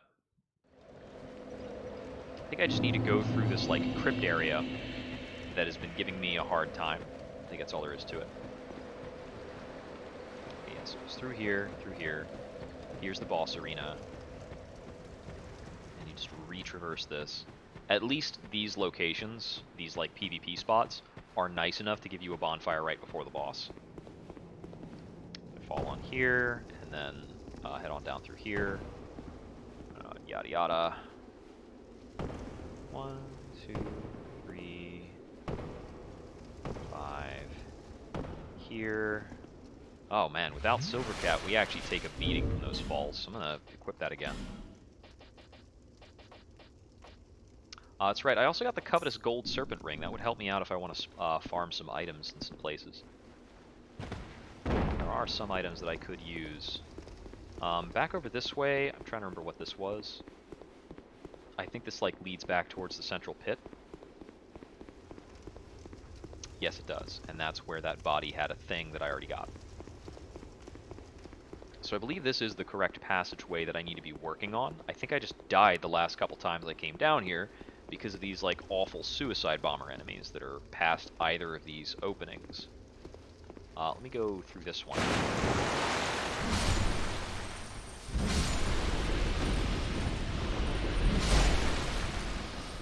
yeah, any one of those guys is lethal, so I gotta be super on the ball about it is all. And then, okay, there we go. Ah, yeah. Very reminiscent of Blight Town from Dark Souls 1. In many cases, it's hard to tell why these ladders are even here, because we can just kind of hop on down.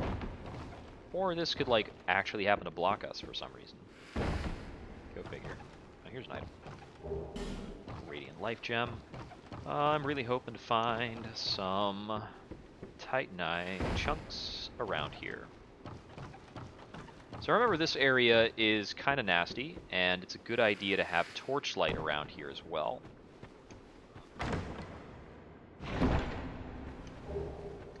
Token of Spite. That is a progression item for one of the Covenants, which we don't care about at all. Okay. There should be a bonfire pretty soon in here. Gotta use that before we die. I'm gonna put that on the hotbar. Doesn't matter, we'll put that on the hotbar instead. If I could find an NPC who would sell me like curative moss, I'd be all over that. So in this area, a lot of these floors can fall away. We have to make sure we don't step on those too much, because we can get dead. There we go. Okay, we can be a little bit more free-spirited now, so to speak. Dung pies. Yes, there's a lot of dudes in the darkness. There are various things that will, like, poison us and mess up our day.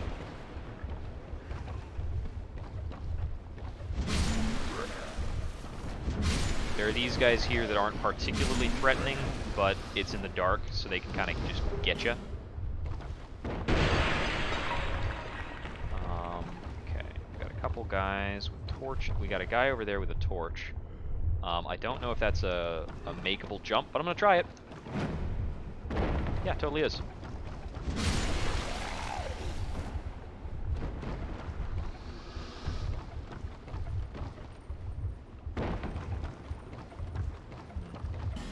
Hurrah for dead end. Great.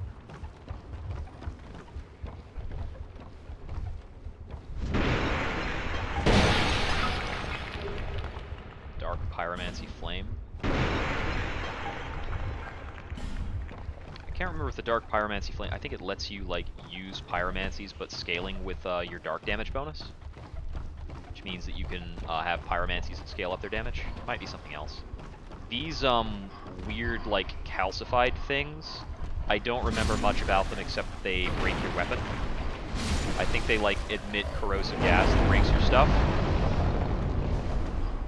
Lots of noisy stuff happening somewhere that I am diligently endeavoring to avoid. Yeah, I think if you break those, they're just, like, full of acid or something. It's like, roll through this at your own peril. This is a trap. I just don't remember what the trap is, and I want stuff.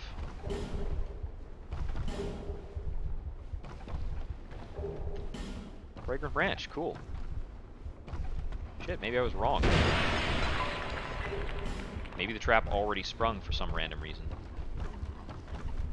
I'm just gonna let him be. Ow. Rude. You can break these poison shooting statues. It's often a good idea to do so. Oh boy, we are dead? Yep. Alright, that's fine. We found a lot of stuff. There are these, like, big kind of mole rat looking dudes around here. But whatever we can avoid is all good. If I remember correctly, this place doesn't have a proper boss. It's just like a zone. The zone itself is the challenge. Oh, didn't make that jump. Dead. That's fine. I thought that was doable, and I was wrong. But I don't need those souls. 540? Okay. About another 20 minutes of time, at least.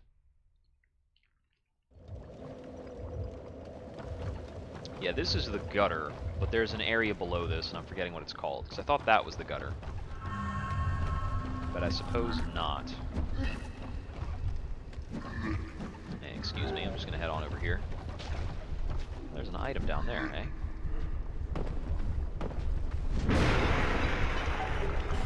Large soul of a nameless soldier, alright.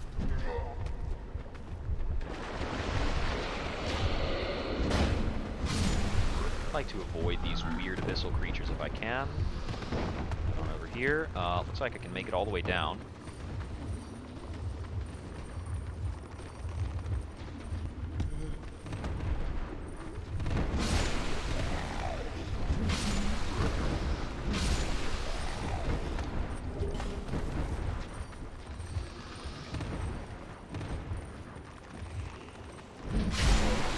I actually like this area a good bit, because I mean, almost everything in Dark Souls 2 is like horrible traps. At least in this place, it's pretty clear on the tin.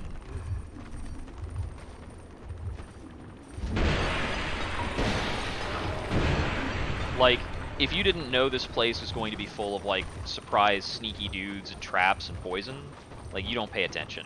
It's pretty obvious.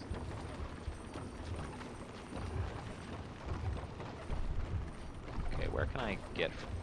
Where can I go from here? Okay, looks like I can jump over to that.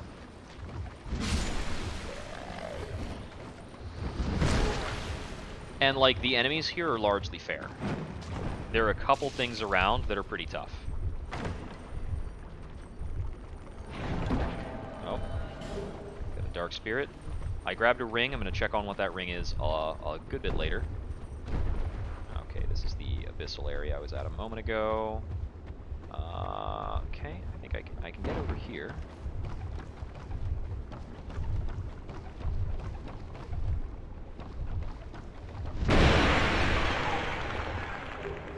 Life gem. There is Melinda the Butcher.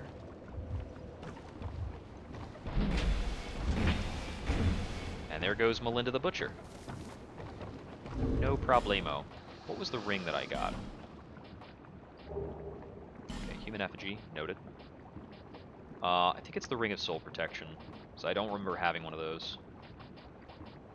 Yeah, I got the Northern and Southern Ritual Bands. A couple rings of the Evil Eye. Okay, so that was a neat little venture. Alright, where is the fog door? Where is my goal? Sorry, buddy. Sure you were just chilling, bud. Whoa! Haha! Okay, there's the fog door. It's like across the way, on the kind of towards the left. Whoa.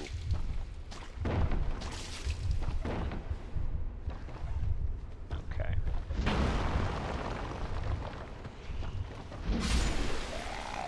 There's also a fog door down there.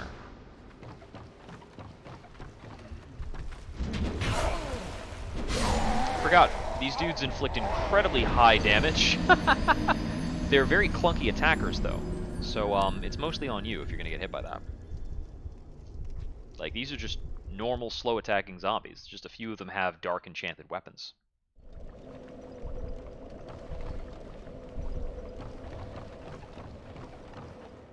Immune to darkness.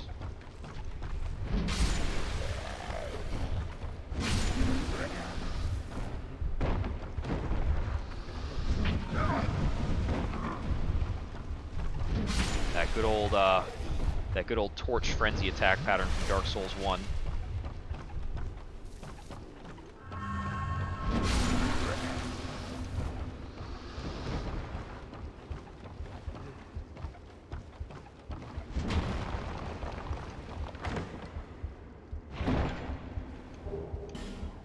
Fire bombs. Okay. I think that's another bonfire over there as well, possibly. So I think I need to get. Okay, it's kind of saying I might need to go across a bridge here. So is there a ladder in this spot? Oh, hey there. Yeah, he clawed me. Okay, I see the ladder behind him though, and I think that is where I need to go. So I might be able to draw that thing out. I might Try hitting it with fire bombs. I could... A couple options, sort of.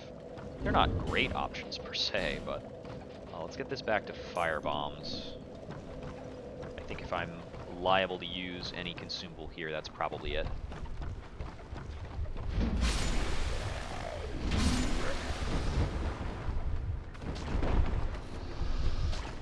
Yeah, let me just deal with this.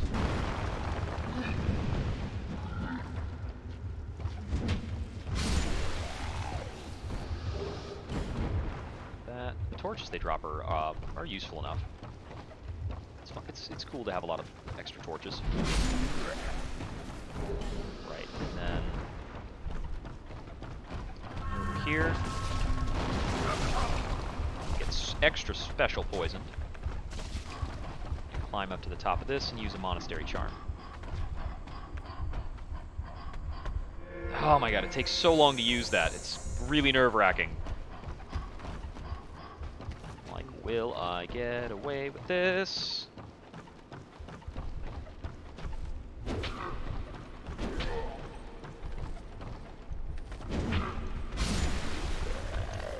Got you on the backswing, bruh. Okay, I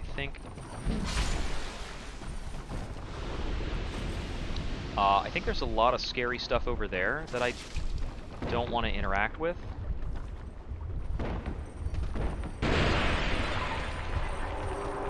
If I could just get through here, please. There we go, maybe. Poisoned, and I don't know if I'll have time to fix that. Because I need to slide down this ladder and just spam. Come on, come on, come on, come on, come on. Jesus.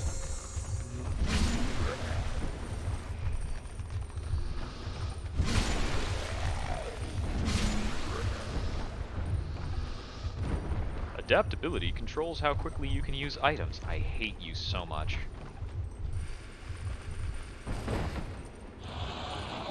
Please. Barely got that attack off in time. There are definitely 100% guaranteed, I assure you, offshoots back there that I missed that contain items. I thought I could kill him on the backswing. I really didn't think he would get off a trade shot with me. Shoot. Alright. There might be a faster way for me to progress through here by, like, taking a fall somewhere, but I don't know where I can do that productively.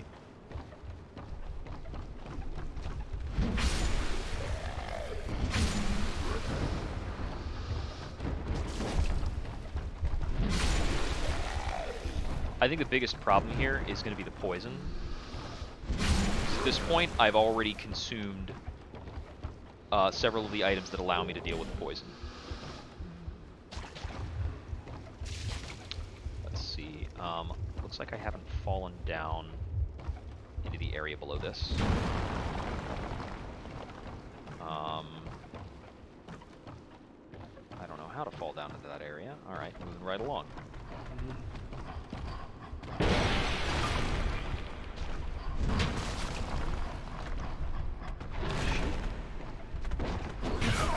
Ow. Ah, okay. Sure, I guess that can still be a hitbox too.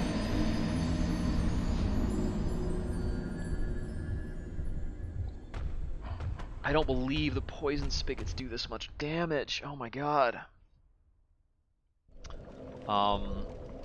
Is poison a damage type that we're bad at? Is it actually a damage type? I mean, there is poison res, but I believe that's relative to the, I believe that's relative to poison buildup, and the mannequin boots are very good at poison resistance. Okay, the leather gloves are better. The leather armor is a little bit better. But yeah, the mannequin gear, where we have it, is optimal for poison, which makes sense. It's gear from, like, dudes who wield poison.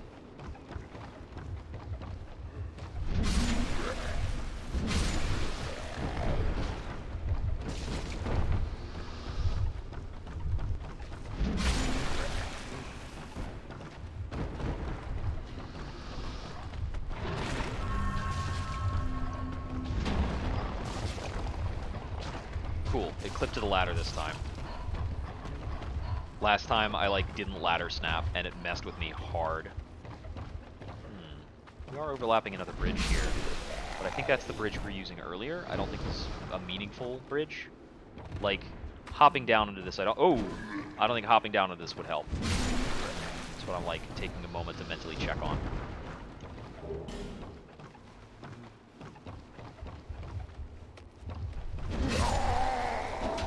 Yeah, if it gets a counter hit, we just die.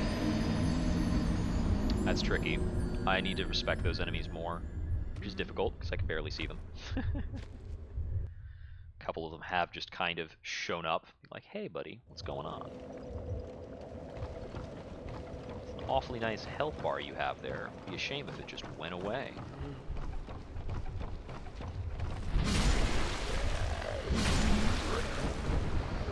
It's like compounded because the unarmed ones are, you know, pathetically inept and do nothing. So that is the fog door. That is a fog door down there that we can aim for.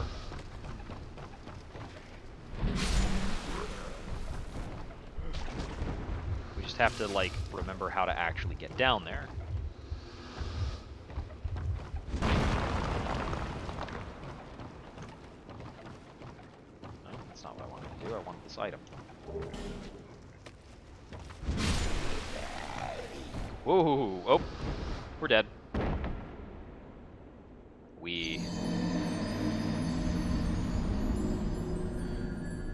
Yeah. This is the challenge of being SL1, and I still like this area because, like, I am able to address the enemies at about my pace. They're not just running up on me. They're not hitting me with unfair attacks. And most of the time, they're not, like, coming out of the woodworks. They're not taking cheap shots from behind me, generally speaking. They're slow moving, and, like, they're always in the same pattern. It's fine. They're not shooting me from across the whole friggin' stage is probably the biggest factor of that.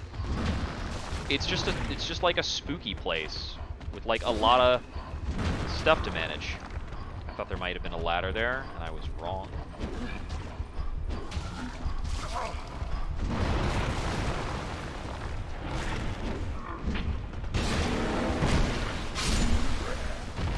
Yeah, the enemies also aren't immune to the poison, so you don't have like this weird one-sided scenario going on.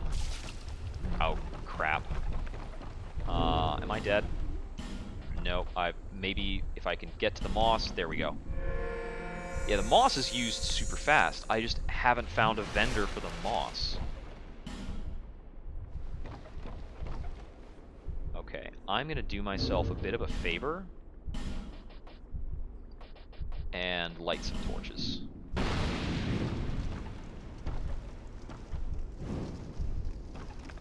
Did I still have the knife? Yeah, I do. Okay. Yeah, instant difference in the amount of information, of course.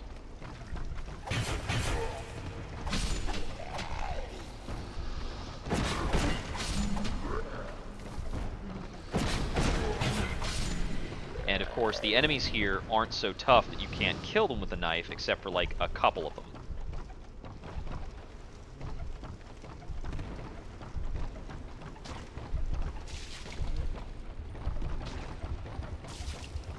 Okay.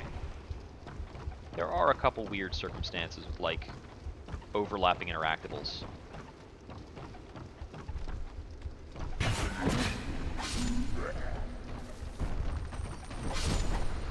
Oh yeah, and this guy dies with one knife. That's pretty solid. So this will allow us to see more of the gutter from further away, and it will persist on every life. And now we see that we have an area there on the left that we could jump down to and take a look at. That's right, that's what was over here that I was avoiding before.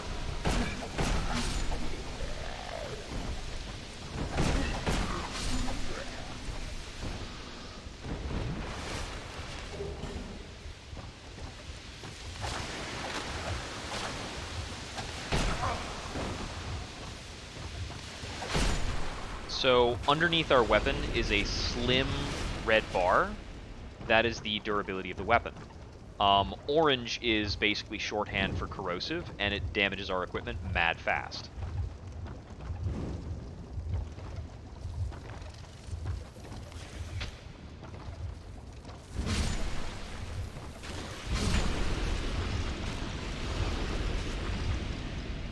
Quickly switch off to a torch so that we can kill those things.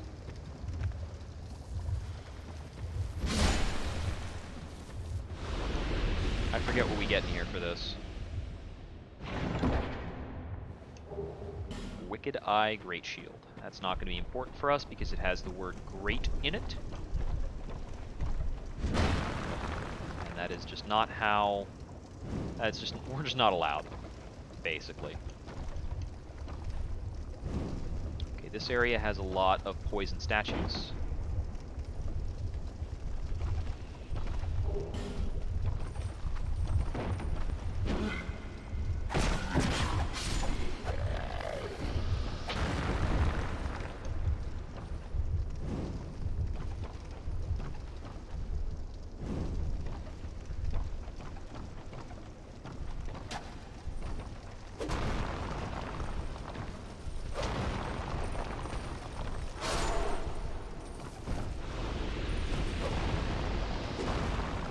The hard stab is like a straighter stab, which is helpful.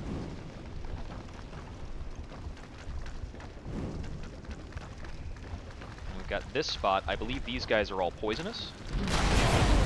Is that their thing? I forget.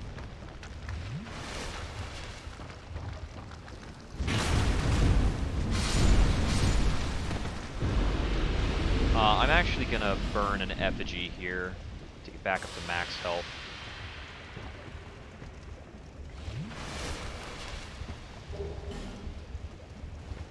So these guys are like huge dudes, but I don't think they're actually unfriendly. I forget what their deal is.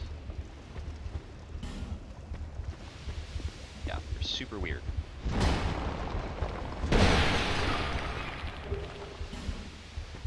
Poison moss, more poison moss. Yeah, it's just a super giant bug thing.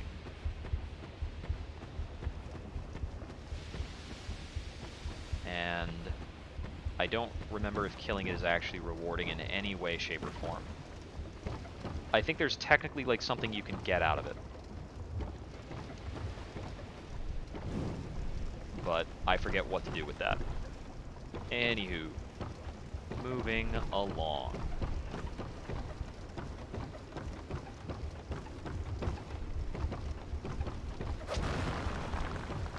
Yeah, mostly having a torch out is helping me manage these guys. It's also helping me see that bonfire over there. Whew!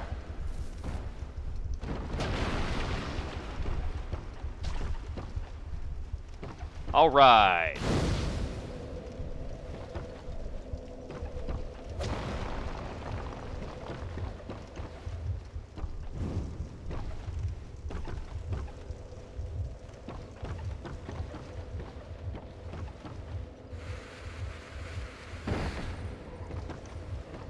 No, not the ladder.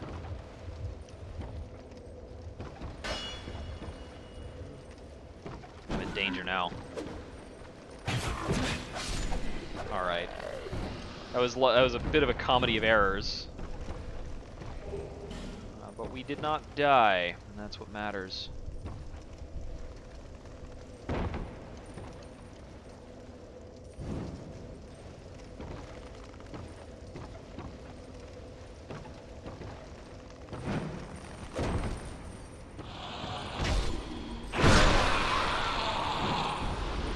Take that. No killing yourself today.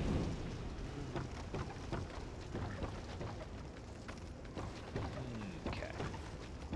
Yeah, as we light more things around here, we're going to start to have a much better idea of how to fall down this passage.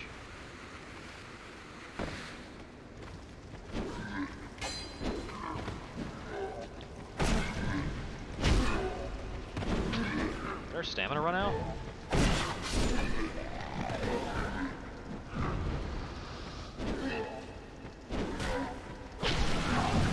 Ow.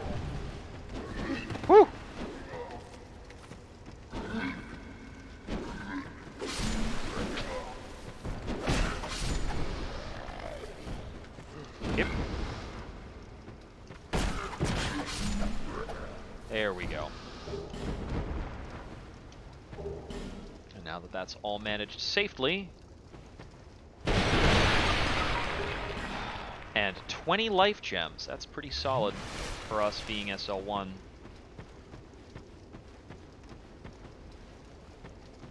Yeah. Now those I have to break, and as you see, it like messed up my gear something super fierce.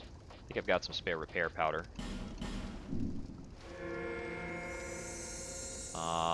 Okay, that did not actually repair the armor at all. So whatever. Fragrant Branch of Yore. That's still all stuff at risk, though. These things will poison the heck out of you if you're not careful. Visions of Despair. I don't believe this leads to a boss. I think it's just another area. I don't remember there being a boss between these two zones. Yes, we have gone now from the gutter into the Black Gulch. The Black Gulch is like infamous. Infamously frustrating. How's our... Oh yeah, our entire equipment set is broken. So we're gonna head back to the jeweler to get that repaired to the blacksmith. That's why it couldn't repair with repair powder. It was fully broken. Problematic.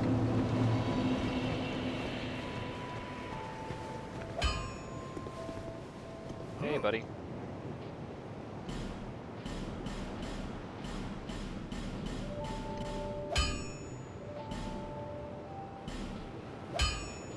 I don't think we have anything meaningful that we can reinforce. Still 2 Titanite chunks to improve that.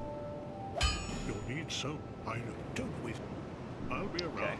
Doesn't want to talk about the fact that I found his daughter. Alright, alright.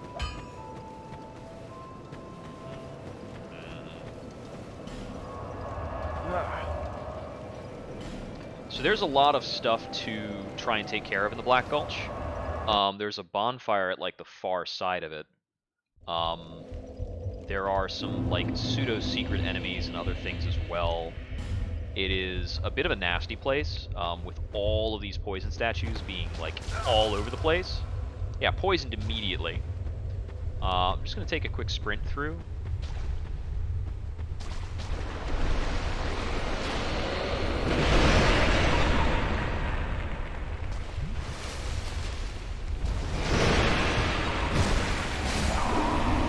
Yeah, there's all these guys, all sorts of stuff. I think there's a spot over there where I need to either jump across or fall down or something like that. Trying to remember. There's even like a heartbeat sound here that I'm not sure I remember, or like maybe I didn't hear it before.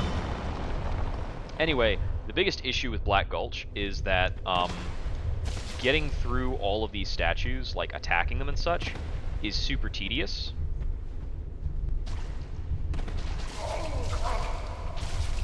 But we cannot survive a poisoning, so we're pretty much going to have to just make our peace with that, I think.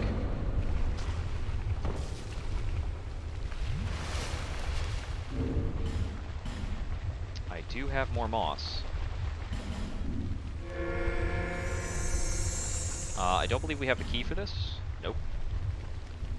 I think we get that somewhere around here. I'm actually gonna have to burn a butterfly. I don't have to burn a butterfly, but it's helpful.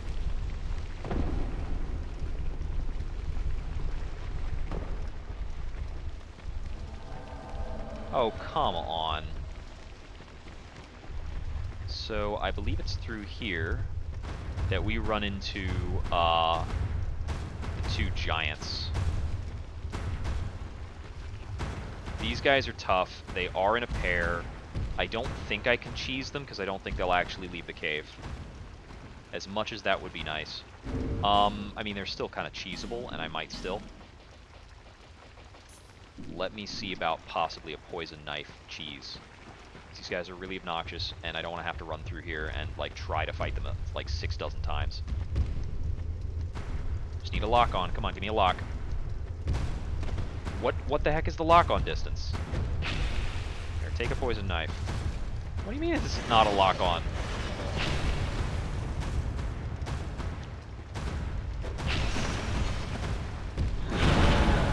That hit. That attack hit me. Which is about, I think that about establishes why I don't want to deal with these guys.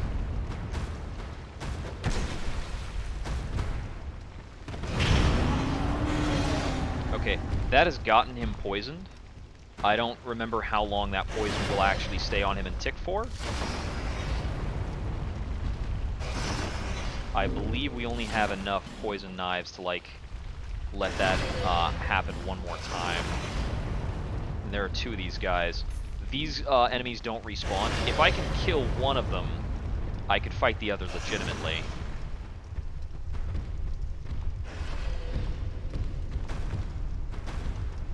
Okay, that's not the injured one. Yeah, I don't want to use my limited knives on the non-injured one. Lots of disturbing sounds from up above, because we've got, you know, angry enemies up there by the dozens. Yeah, try poison and then backstepping. Duo ahead.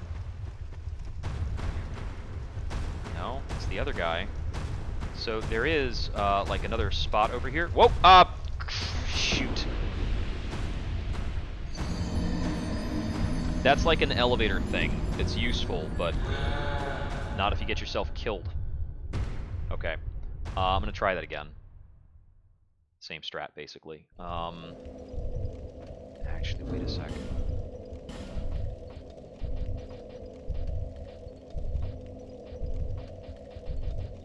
Okay, I've got rotten pine resin as well. I might try that.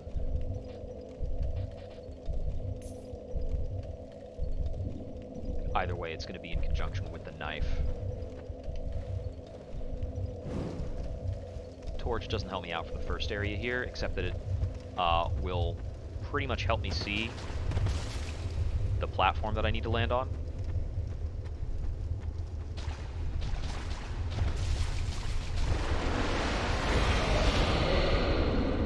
Ha! Barely landed that.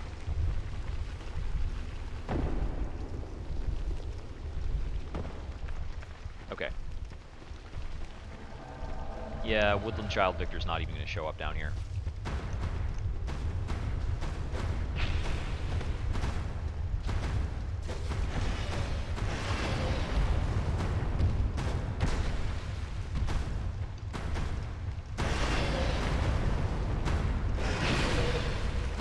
Okay, there's the poison tick started on him.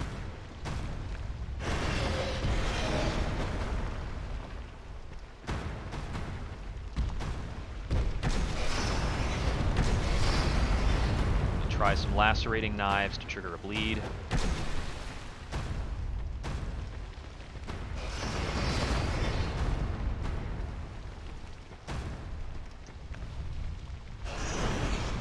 Yeah, okay, that got him to half. Anything else clever? No, I really think my best option here is to smack him with the rotten pine on the weapon. Try and trigger another poison and, like, get out. Run like heck.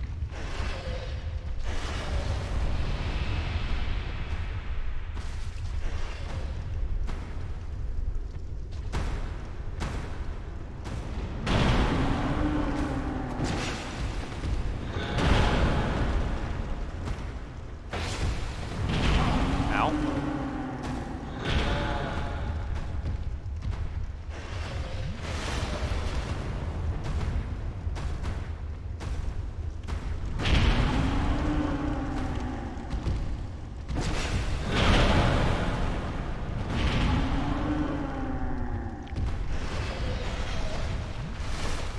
Hit and runs.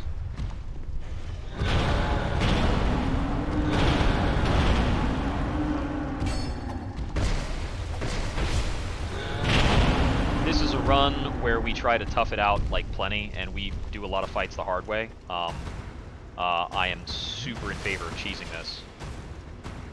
Is this where the item is that I need? Do I not need to fight them right now? I need to kill them either way eventually. Okay, nope, that's just the Ring of Giants, which is not helpful.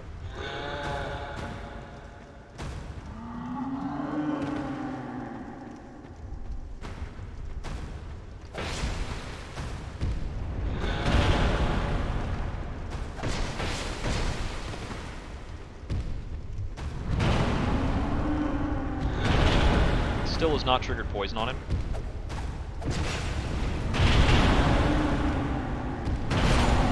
Shoot. Okay. Alright, I forget what the Ring of Giants does. Let me take a look. Petrified Dragon Bone is meaningless. At this point, we probably have to go back to relying on the mace, because we've spent resources and not gotten there. So, basically 10 poison throwing knives on the same target would have been enough to get me through that. I need to keep that on, actually. Okay. Ring of Giants is increased poise. Useless. Absolutely useless here. Okay. I'm going to give that another try with the mace.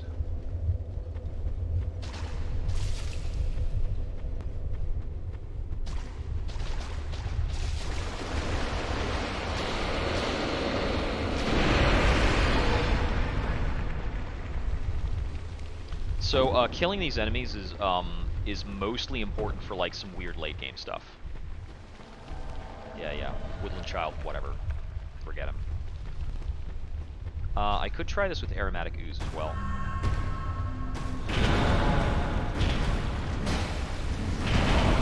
Ow. Okay, too early of a dodge. We actually deal really good damage with the mace on these guys. Let me try doing this with the Aromatic Ooze at the ready. There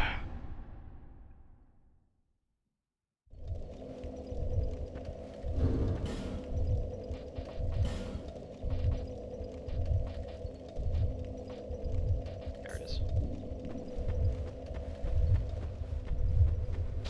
Also, I'm pleasantly surprised with how much, with how reliable it is to just run through this segment. Never mind.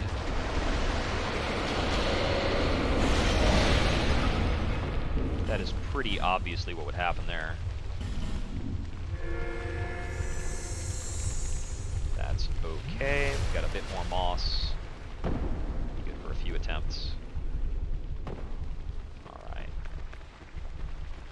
Alright.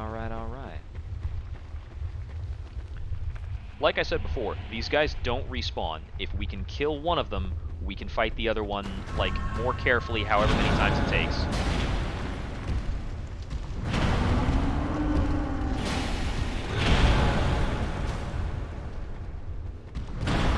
Yeah, if I take a hit... I did it again! I thought there was a corner of that room that I could stand in, but I was wrong. Jeez. Same dang thing. Aromatic Ooze is cheap. I've got plenty of them. Don't worry about it. I mean, Aromatic Ooze is cheap. The moss is limited.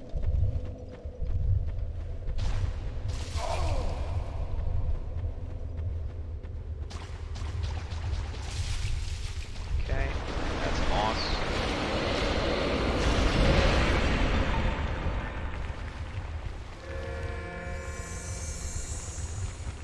It cures poison, but it's called poison moss.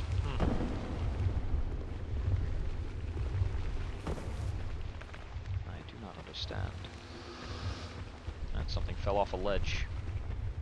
Donated its souls to my cause. Okay, let's try landing hits this time, instead of, you know, being a baddie.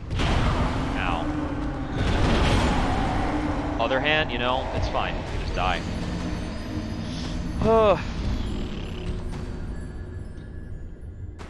Yeah, I didn't get the thrust. I didn't time that right with the thrust attack.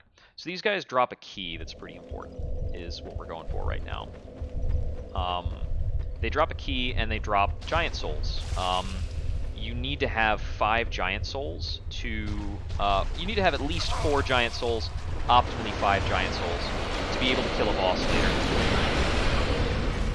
Oh hey, Forlorn showed up.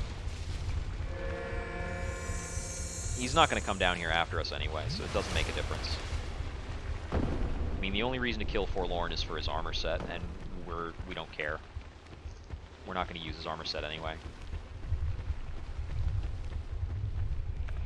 Ooze. Okay, here we go.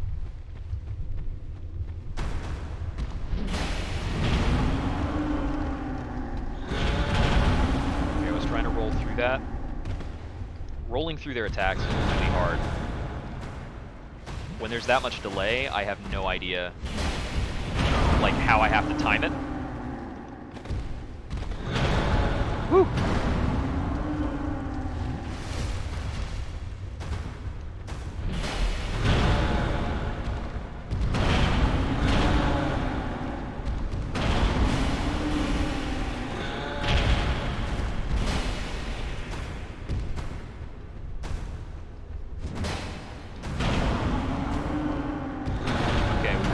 Pretty good damage, and I guess that's a hit. Sure, whatever.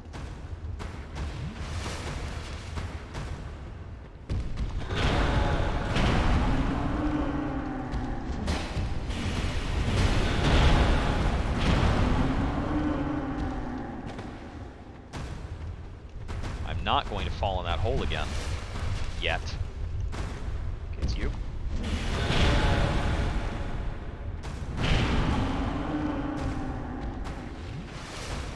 Not you, it's your friend.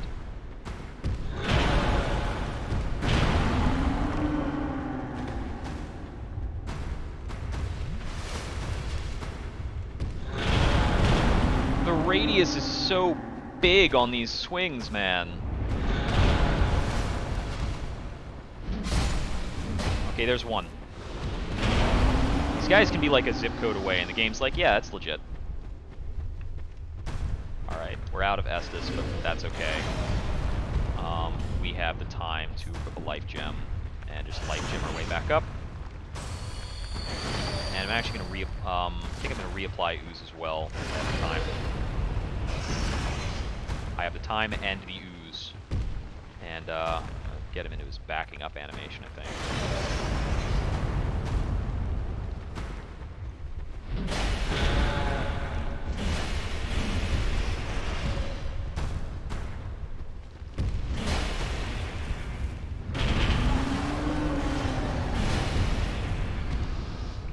Back into the cave. Some of the enemies up above are almost certainly dying because they're getting poisoned by like random stuff.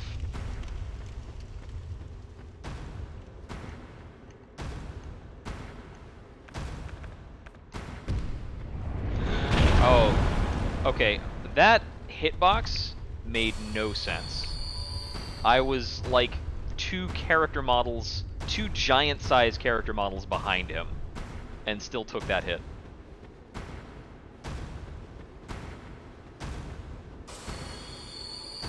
Like he hit me with the tip of his heel or something, I guess.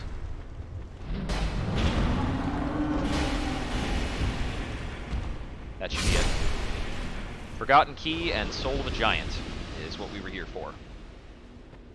Yeah, it's like one of them drops those things, and the other... one of them drops the Forgotten Key, the other one is just a jerk about it. Here.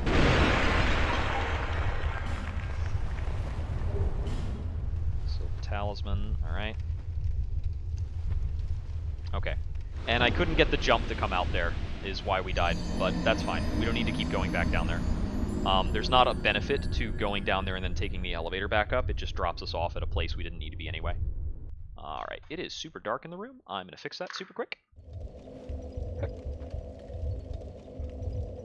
Okay.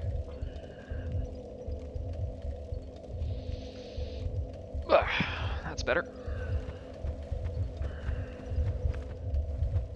Okay, and we've got one more moss. Time for some death runs. Hang out here until this expires. I know there's a bonfire like right near the end of the Black Gulch. And that is largely what we're trying to go for now.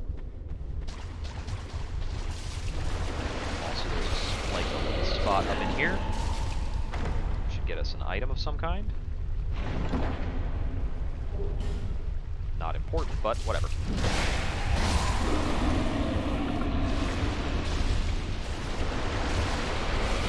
Oh man, we got delayed by getting hit by poison long enough for him to pick us up. Like, it staggered us right into his mouth. Okay, so we got the item. It was a Shotel and something else unimportant.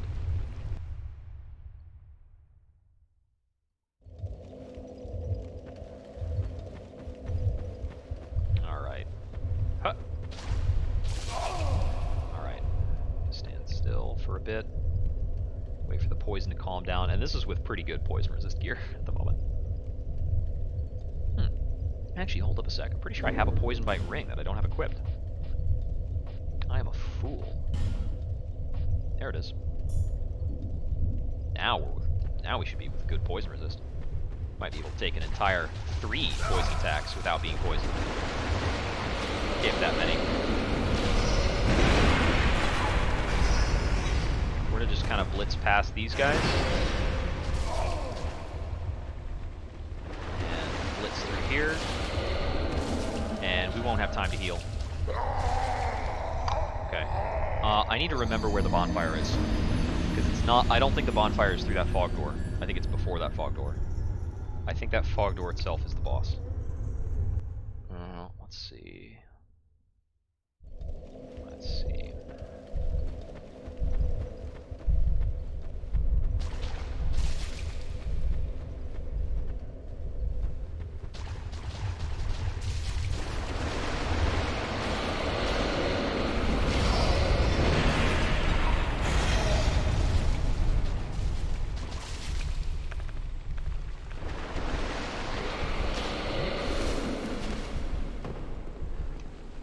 Fragrant branch, I happen to have one. Got a chug. This is how long it takes for this guy to just become vulnerable.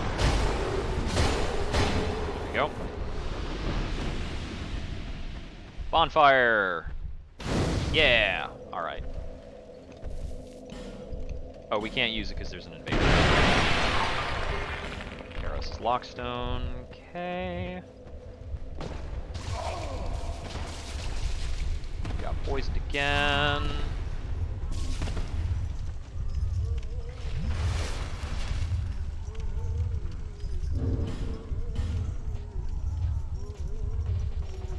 I'm not going to use moss when it's already like ticked down that much. Another Estus string. So I believe this is right into the rotten. Yep. So I remember struggling a lot at the rotten. I remember he hits decently hard. He's got a lot of different stuff going on. I don't think any of these things in his arena shoot poison, thank goodness. I don't think he has any poison attacks either. But I don't remember super well how he actually works. Apart from just he's a big lunk. Big old bruiser. And you really want to make sure you don't get hit by his cleaver. The Rotten is the inheritor of the great soul of Gravelord Nito.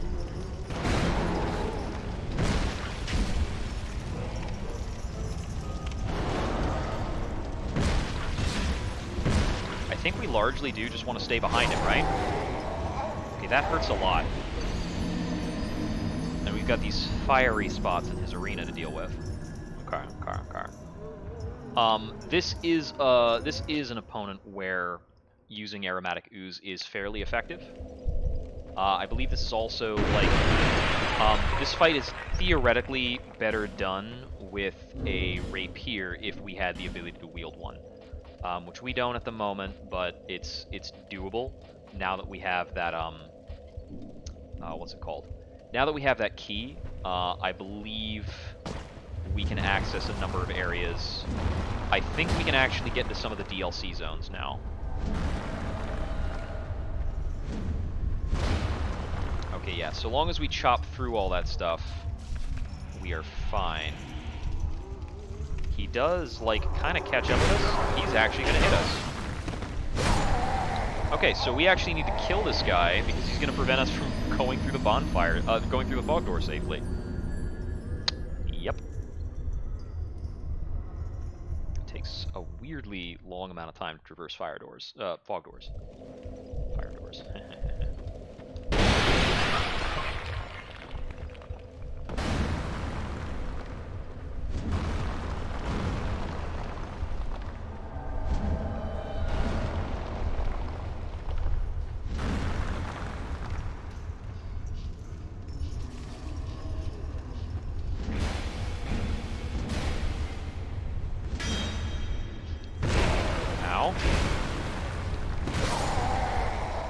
So I ran out of stamina after tapping his shield, and I was not able to safely roll because of that. And I tried the third roll, I just couldn't get the timing right. Oh, looks like I missed a phone call just now. Okay. There. Yep.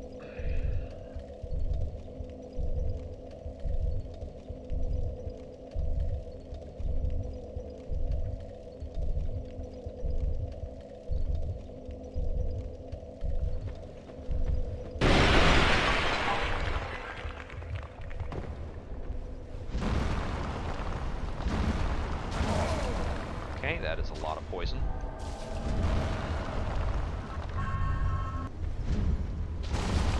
And now we are actually poisoned. Might make this harder. Probably gonna make it about the same. About the same.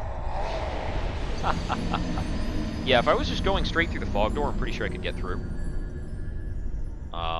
But the extra time it takes to buff my weapon, and the time it's taking me to cut through this, these other statues, is probably enough to kind of put me over the edge in terms of time I have.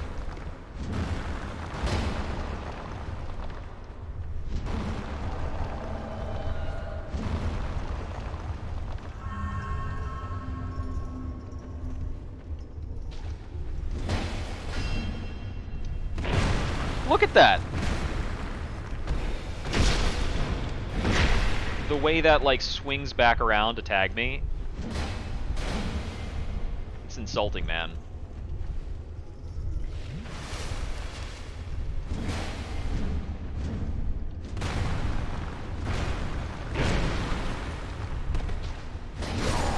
Okay, so yeah, my dodge roll put an attack off in the wild has actually came at me.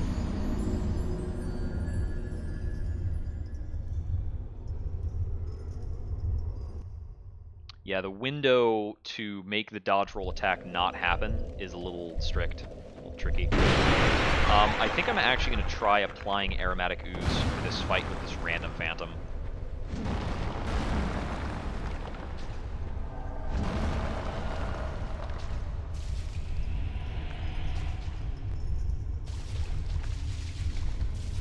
If he could just randomly take a bunch of poison damage, that would be super great.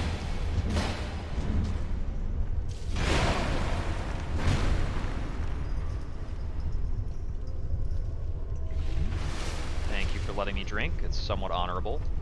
That being said, the game decided that what should happen is I should do a, oh, okay, that hits? Sure. Ah!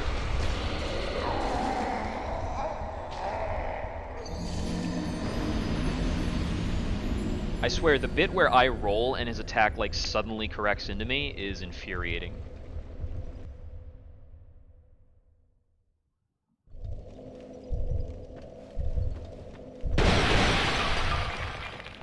Okay, this time, I'm gonna try leaving more statues up. And, of course, they're gonna poison me for my trouble.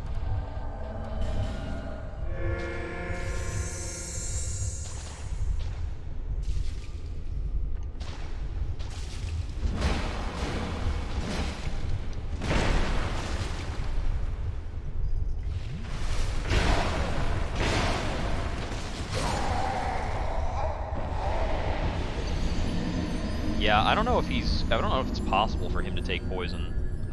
It takes a lot of these poison shots to actually make him take it. weirdly high resistance for a dude in a kilt.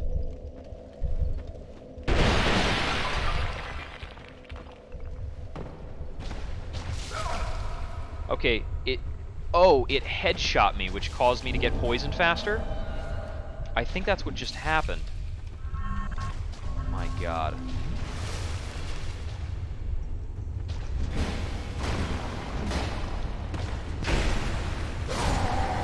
So that's like barely tagging me at the end of my roll.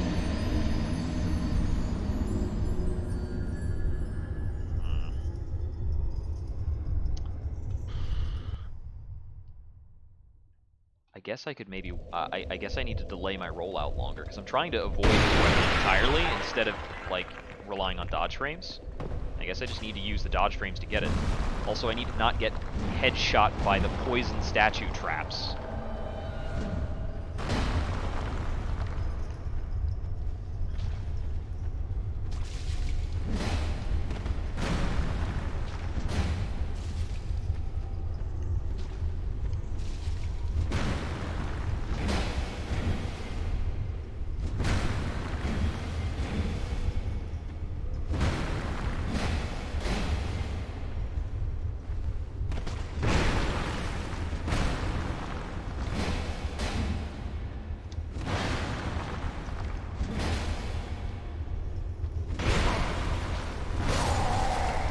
I ran out of stamina on that last bit. I was pretty close. I'm realizing that he's dodge rolling after every second hit, and that's all I'm guaranteed. And if I just play around that correctly, it goes a lot better.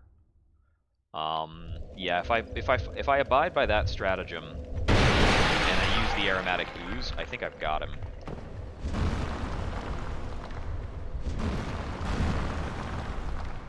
This has definitely been one of the tougher phantoms to actually like beat. Take this out too.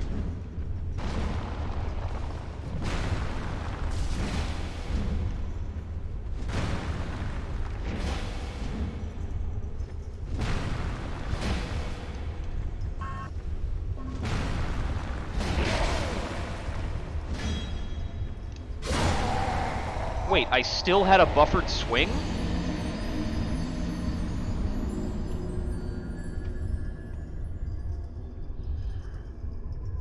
You can buffer these attacks like 2 seconds in advance and they'll hang out. They'll just chill, waiting in the wings. Yeah, what's it called? He didn't stagger in the way I expected him to. He's got some poise in some of his attack patterns. But not his jump. His jump doesn't have poise.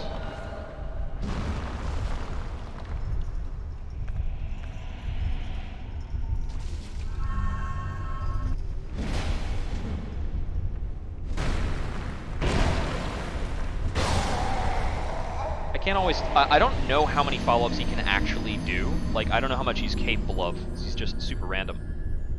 I need to stop burning ooze because I'm just getting ruined. In like 3/4 of these attempts, I'm just getting wrecked super fast.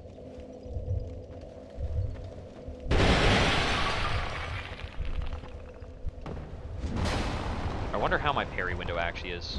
Like, that's a unique thing in Dark Souls 2 that I can parry with 2 hands on the weapon.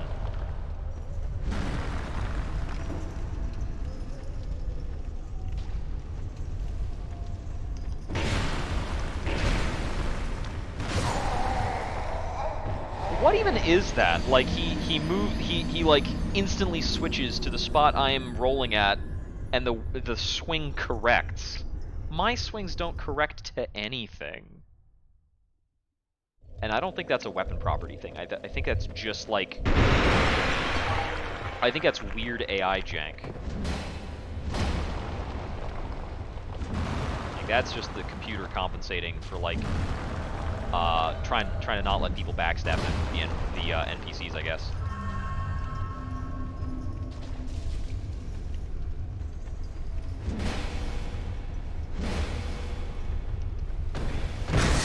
Okay, that's nice, that's nice.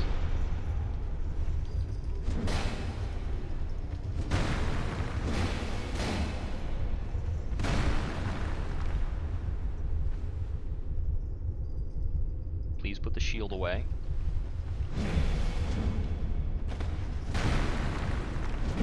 Got him! Alright, don't have to worry about him anymore.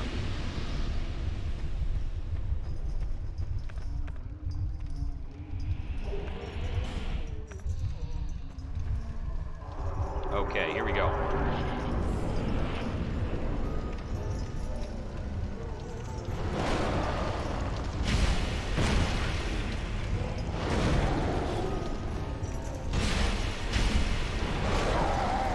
Okay, so the left-hand chop, the right-hand chop is actually just a kill. That's tricky. That's really tricky. If I have to dodge that perfectly every single time, this is going to be a really tough fight. I feel like some part of the rock is breakable, and I'm not remembering like which part necessarily. I think you can remove one of his arms or something like that. What do you mean invaded by... I just killed him. Get out of here.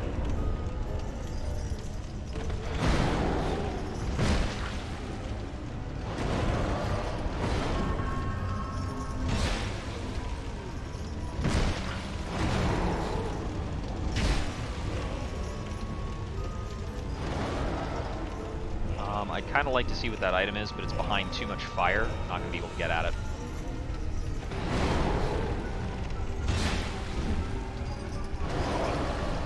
Oh, that didn't kill me. That's nice.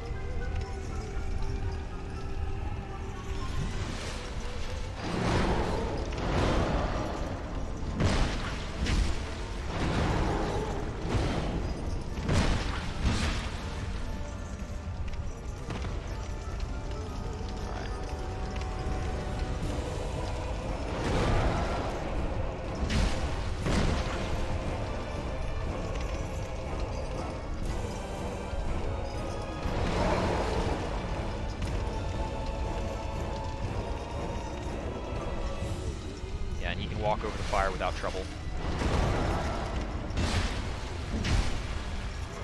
That's a big burst attack.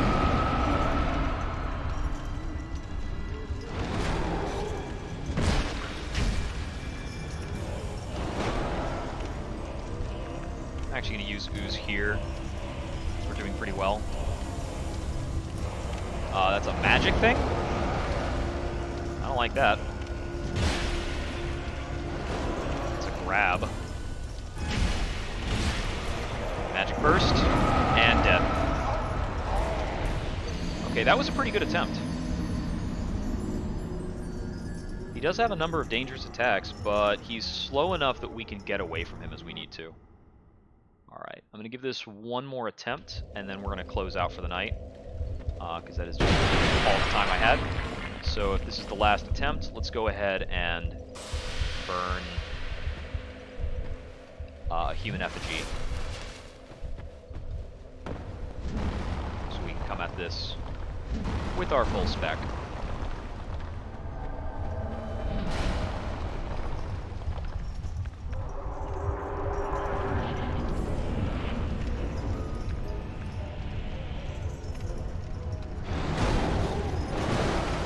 Okay, the second attack of that hit me.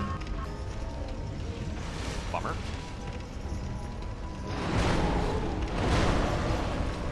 That also hit me a little bit.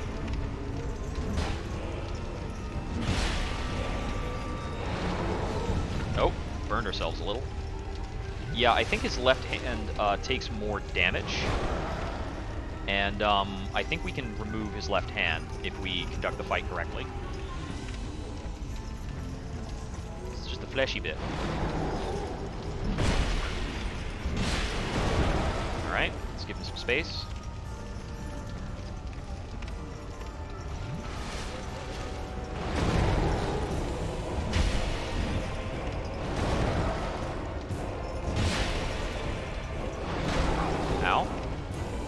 Stamina back, please. Okay, I needed to dodge that. I thought I could actually run that, but his turning speed is more than good enough. Okay, that's all we have time for tonight. Next time back in, I think we'll just be making solid attempts at the Rotten. After the Rotten, our only remaining Great Lord soul will be Duke's Dear Freya, and we've already made it to the area where that little critter hangs out. So that's not too far away. thank you for tuning in. Glad to entertain. This is Jupiter Exile. Thank you for wandering with me.